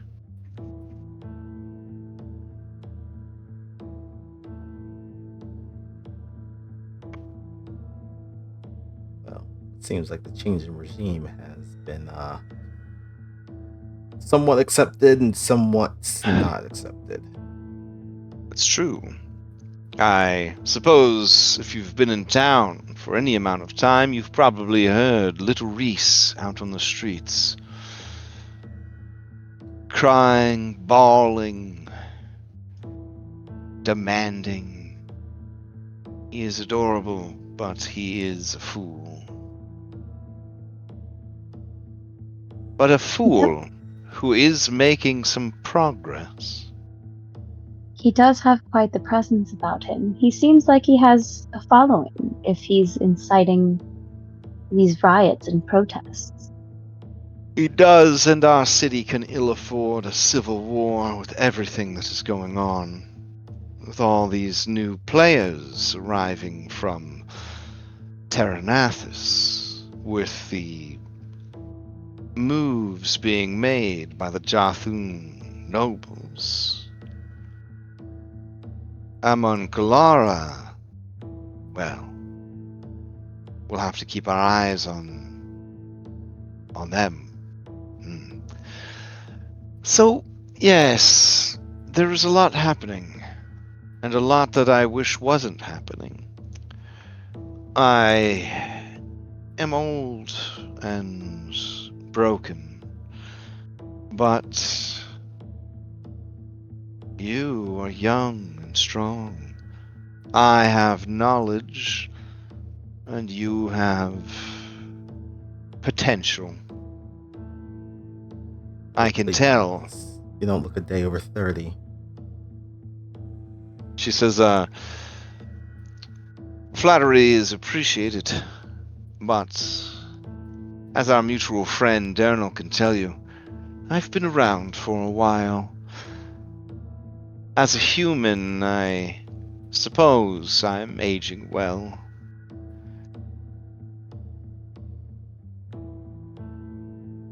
Well, you definitely look younger than I was before I became this. Yes, returned. I thought perhaps that was why you sought me out. Dernal is obsessed with the return phenomenon. It was no surprise that the two of you were returned as well. It's like he thought that in finding a cure for your people, he could perhaps die at peace with being unable to find a cure for himself. Well, one of the people that the Dawnbeak Raiders took from us may have something that could look into the return phenomenon.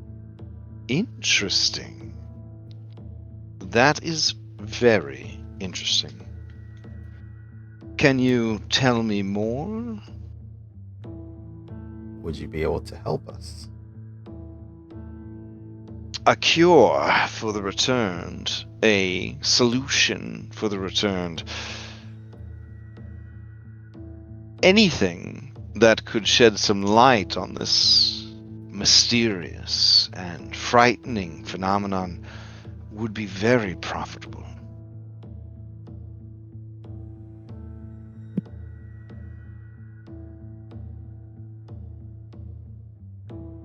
How am I to believe you? There have been many from Terranathus who thought they knew what was happening. They thought they had found a way. They had a theory, an idea. They were chasing shadows. Dernal nearly got his entire crew killed chasing after such foolishness. And it sounds like he's done it again.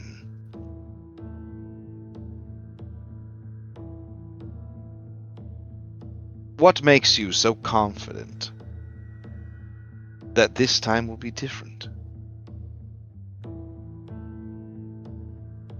I can't speak for Goldleaf, but I can speak for myself. I feel our confidence arises from the fact that I am returned, as is Goldleaf. And I'm not sure if he feels the same way, but I know that if there was a way that I could return to my former self, I would definitely do it. And that's why one of the reasons that I'm here now is to find a way to be who I was. So if I can do that, I'm going to. Why not just work hard, become rich, and use magic to build the body of your dreams? You could look exactly as you looked before.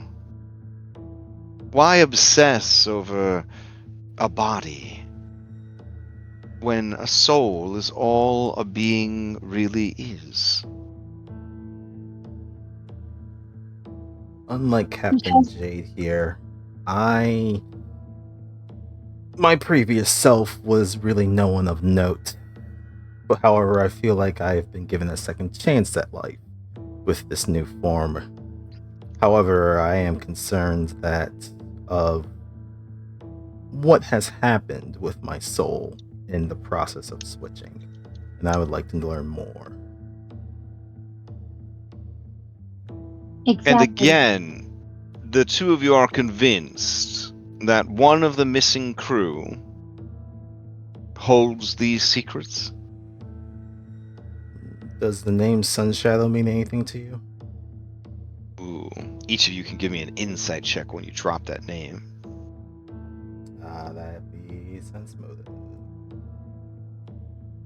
I'm actually gonna spend die to use advantage.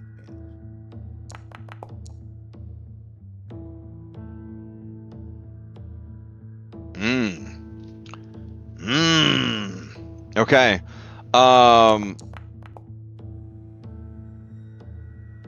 Okay, Jade, you thought maybe there was some reaction, but Goldleaf, she recognized the name immediately. And she says, I can't say that I have. It sounds elven. Mm. They do like using fancy names.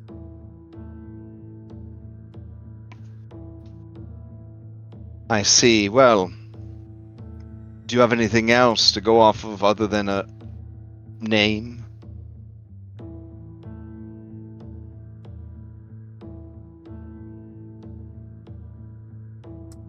We've put our life on the line to protect this person so far, and we're going to continue to do so. I feel like our lives should be enough. Okay. Go ahead and give me a diplomacy. If- Goldleaf, you may assist. Okay. I will assist with. Reese says that you're an information broker, and if information from Terranathus has made it here, and maybe our descriptions as well, most of that should check out.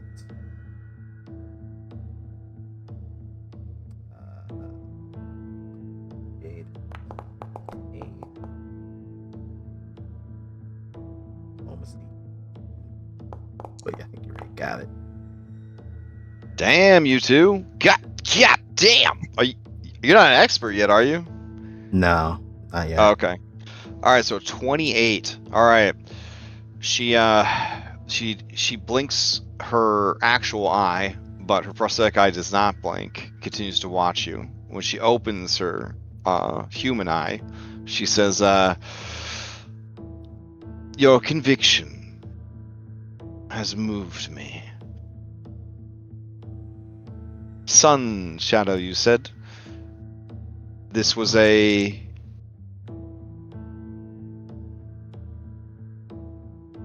woman? That Dawnbreed Raiders kidnapped? Yes. I see. Yes. I have heard something about this. There were some sympathizers. They were here about 5 days ago. I believe they said the Dawnbeak Raiders had sent a ship to Amon Kalara to try and broker a slave trade.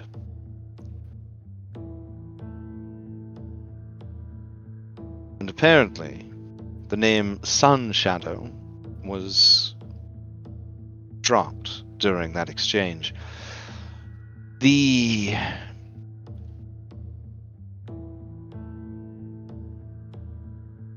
woman in question is being held in the ruins of a cathedral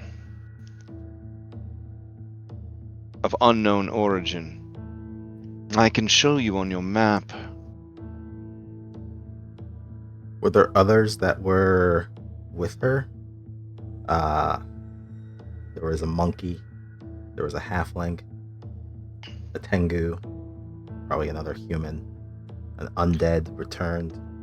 They did say that there was a large group of slaves they were trying to broker the trade for.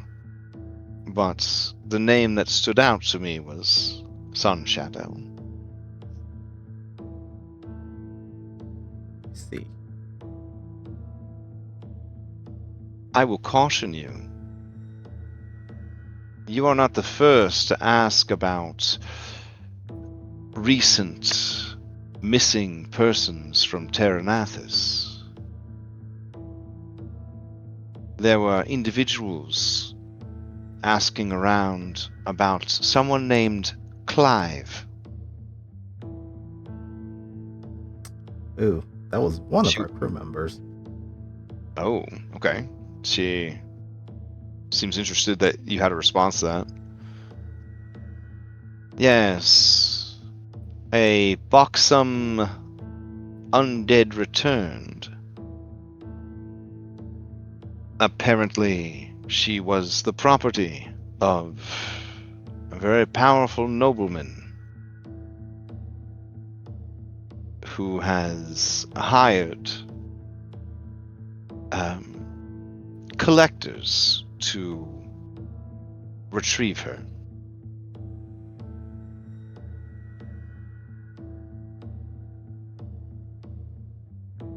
Those individuals did not come to me for information, so I am not breaching any trust that we might have had, in case you think that's what I'm doing right now.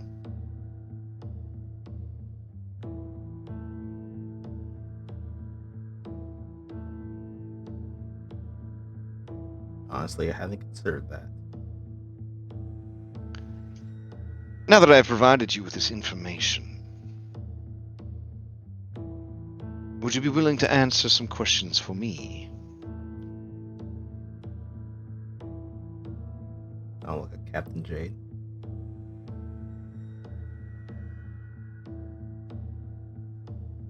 I believe that's reasonable. This woman, Sun Shadow, why do you think she has the key to the mystery of the returned?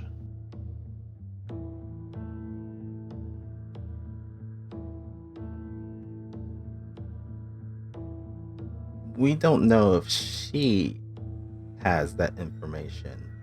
We definitely know that her father was a researcher on the returned. And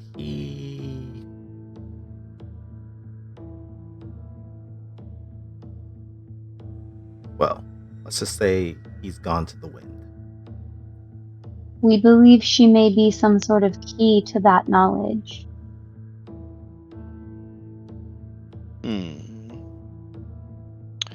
As I have said, information about the returned is quite valuable. I am giving you this information in good faith that you will remember me if you are successful and share tidings of good news and revelation when it is upon you. Miss Thalassa, I don't think we could ever forget you.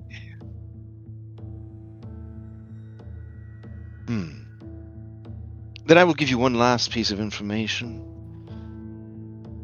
For free.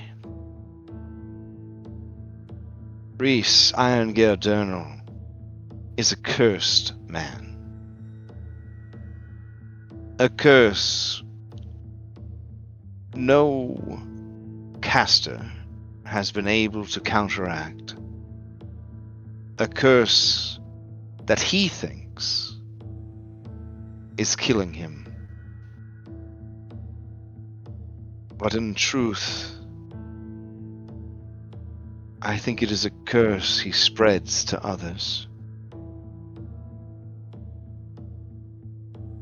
Be careful around him. He is ill fortune. Has he always had this curse? As long as I have known him, yes. And how does this curse manifest itself?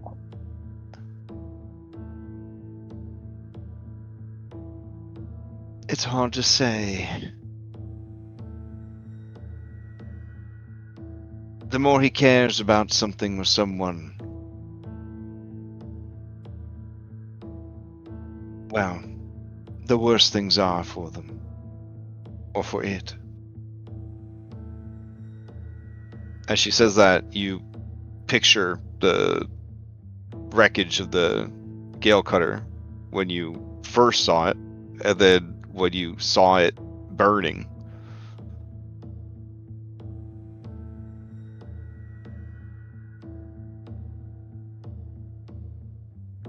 Thank you, Miss Thalassa, for this information. Of course. Enjoy your time in the city. Try not to get caught up in the meaningless affairs.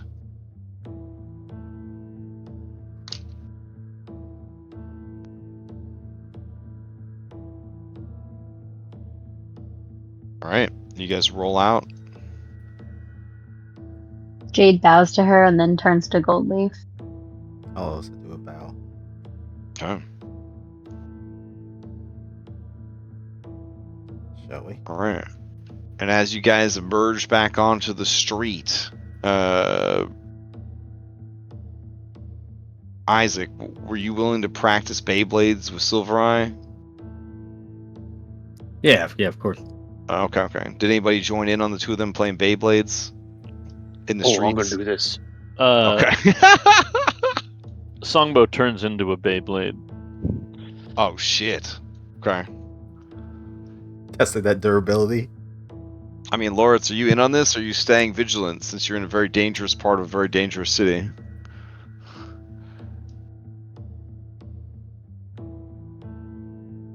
Did we lose Lawrence? Maybe? Oh. Did he fall asleep? Maybe. Okay. Oh shit, it's time. Alright. Yeah, it's Oh shit. Alright. Then we will hold off. We'll open next session with this friendly Beyblades tutorial, I guess. yeah. As you guys are exiting the info broker shop and witnessing the tail end of their battle. So, she said she would show you on the map. I'll show you real quick before we end the session. I was gonna say, did we ever get a map of the city? There's pockers around. It's right here. Oh, she was talking about the world map. Oh yeah. The Dawnbeak Raiders do not come directly to Port Eclipse because they're on real bad terms with the mayor. Ah.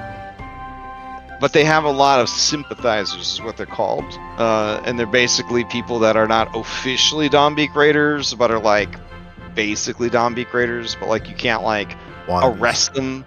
Right. You can't like arrest them because they're not like really Dawnbeak Raiders, you know, fanboys and girls essentially. Yeah. Like in Batman when people dress up like clowns and you're like, where's the Joker? And then they're just like, I'll never tell you. We're all the Joker. Yeah, we're all the Joker. Yeah, it's that kind of shit. Can I ask a clarifying statement? Sure. Okay, so when we were talking to Thalassa, she said that the Dawnbeak Raiders came through Port Eclipse, or because I'm not sympathizers who came through. Oh, We're talking about them. okay. Yeah. Again, Okay, they're so like they- they've grown very popular and very powerful over the last 20 years. And the Dombey Graders and the mayor do not get along. Like, the mayor is like, I'm just gonna arrest and kill you guys. You know what I'm saying? Like, if you show up at my city. But there's so many sympathizers to them that she can't just fucking kill and arrest everybody, kind of deal.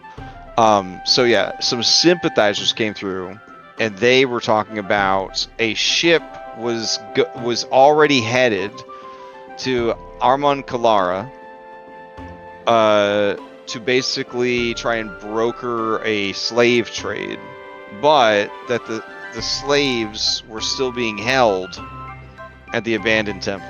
Okay, that's what I was a little Mhm. confused about. I was like, wait a second. Oh yeah. That's a good thing to ask, because you don't want to get sent all the way there, and then it's like, you're too late. I already told you guys that other, session that they were in the boat being sent over there. No. They were sending an envoy to broker the deal. Gotcha. Cool. And Okay. Yeah. that was, what, 5 days ago, it sounded like? Yeah. But the thing about Armon Kalara is, like, if you're an outsider, you really have, like, no power, so you would want to roll up in there with, like, goods, and then just have them decide to seize them at the port. You know what I'm saying? Like, these... Yeah. Who So, would like... do that? yeah, they're like, new tariffs are in place, we're just gonna take all these slaves. Yeah. So... That's why it's like a process. And then the new mayor of the city, she's like anti-slavery, so they can't really do the trade here. And The how many days does it previous take guy, for- Steel Skull, he was like all about it. You know what I'm saying? He was like, hell yeah. How many days does it take to travel one hex? Roughly one. With our current ship Okay, capabilities, so it if we seems heard like about it's it 5 days ago, they should just be getting to Armon Kalara. Correct. Which means that depending on how long it takes to broker the deal, it would then be, what, 1, 2, 3, 4, 5, 6, 7 more days for them to get back. Yeah, and then if you guys left tomorrow morning, you could get there in 4 days. And then we'd potentially have a day or two before they were to get there to figure out what to do. Correct. possibly. Okay. But they didn't all just leave. Okay. It's likely they didn't just leave the slaves unattended. Oh. Like they probably, yeah. But they'll be It's down probably one. They'll be sometime. down Or one ship.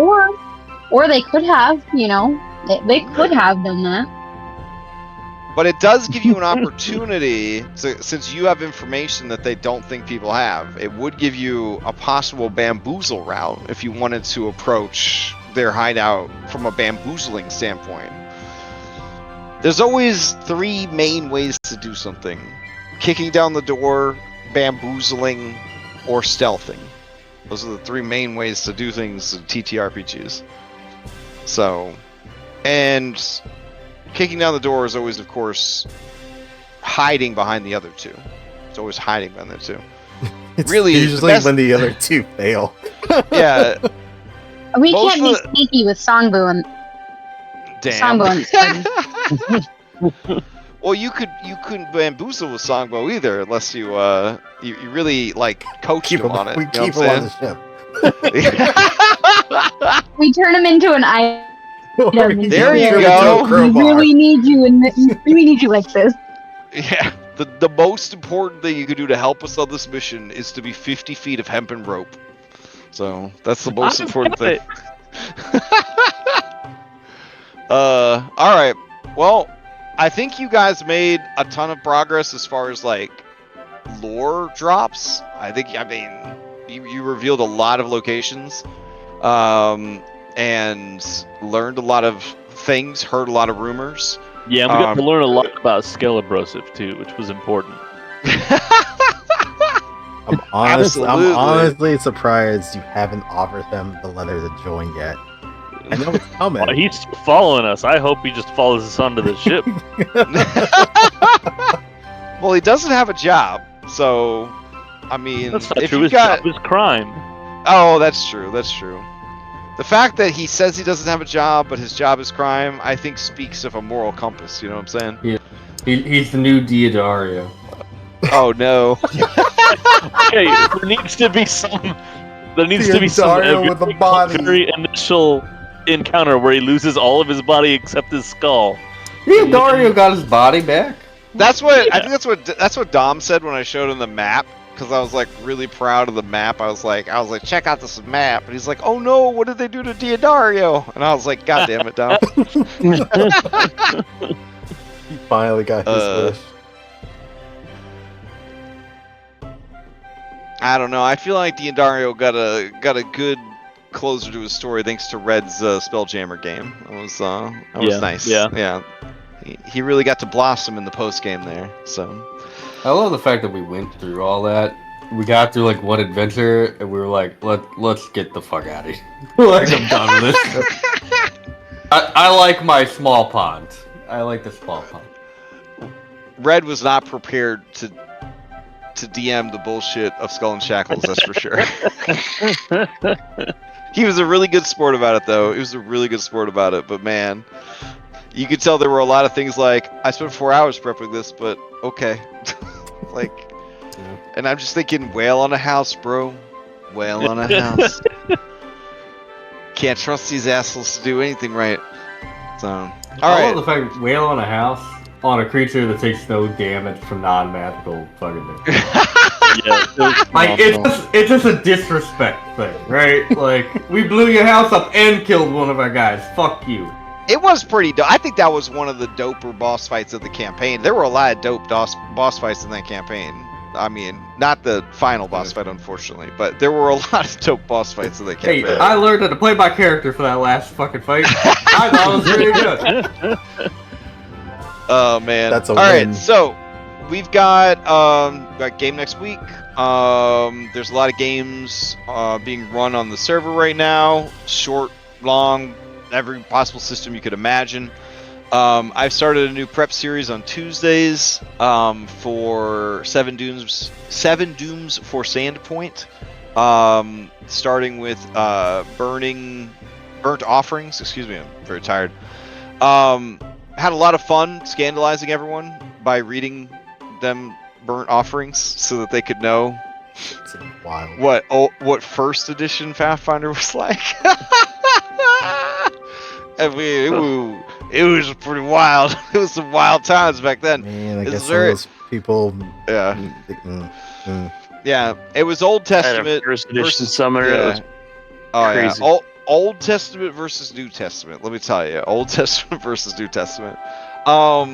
So it's very fun challenge to try and bridge.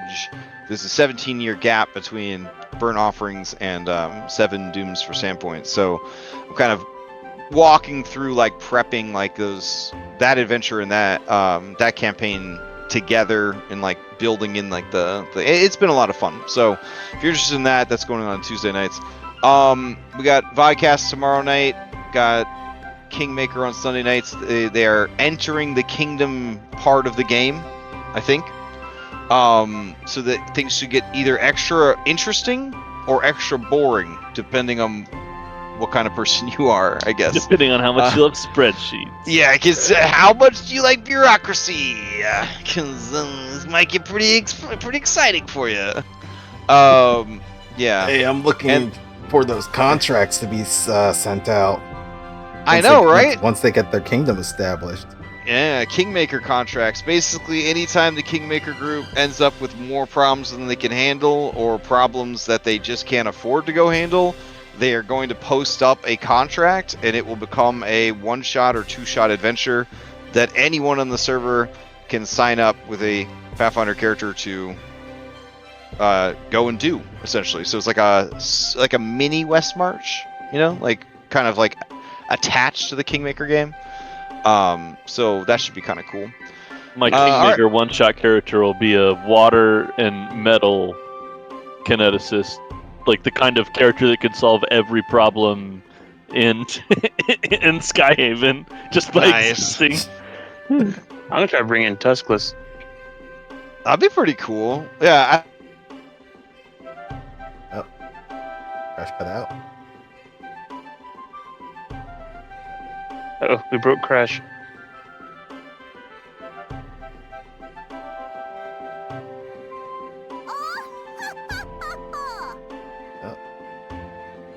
Hello. No? Oh no! Look, Oh, shit. We're at the end. well, Headset said bedtime. Damn. Good enough. You guys have a fantastic evening. yep. All right. You too. You too. You too. And thanks everyone for tuning in. Catch you next time.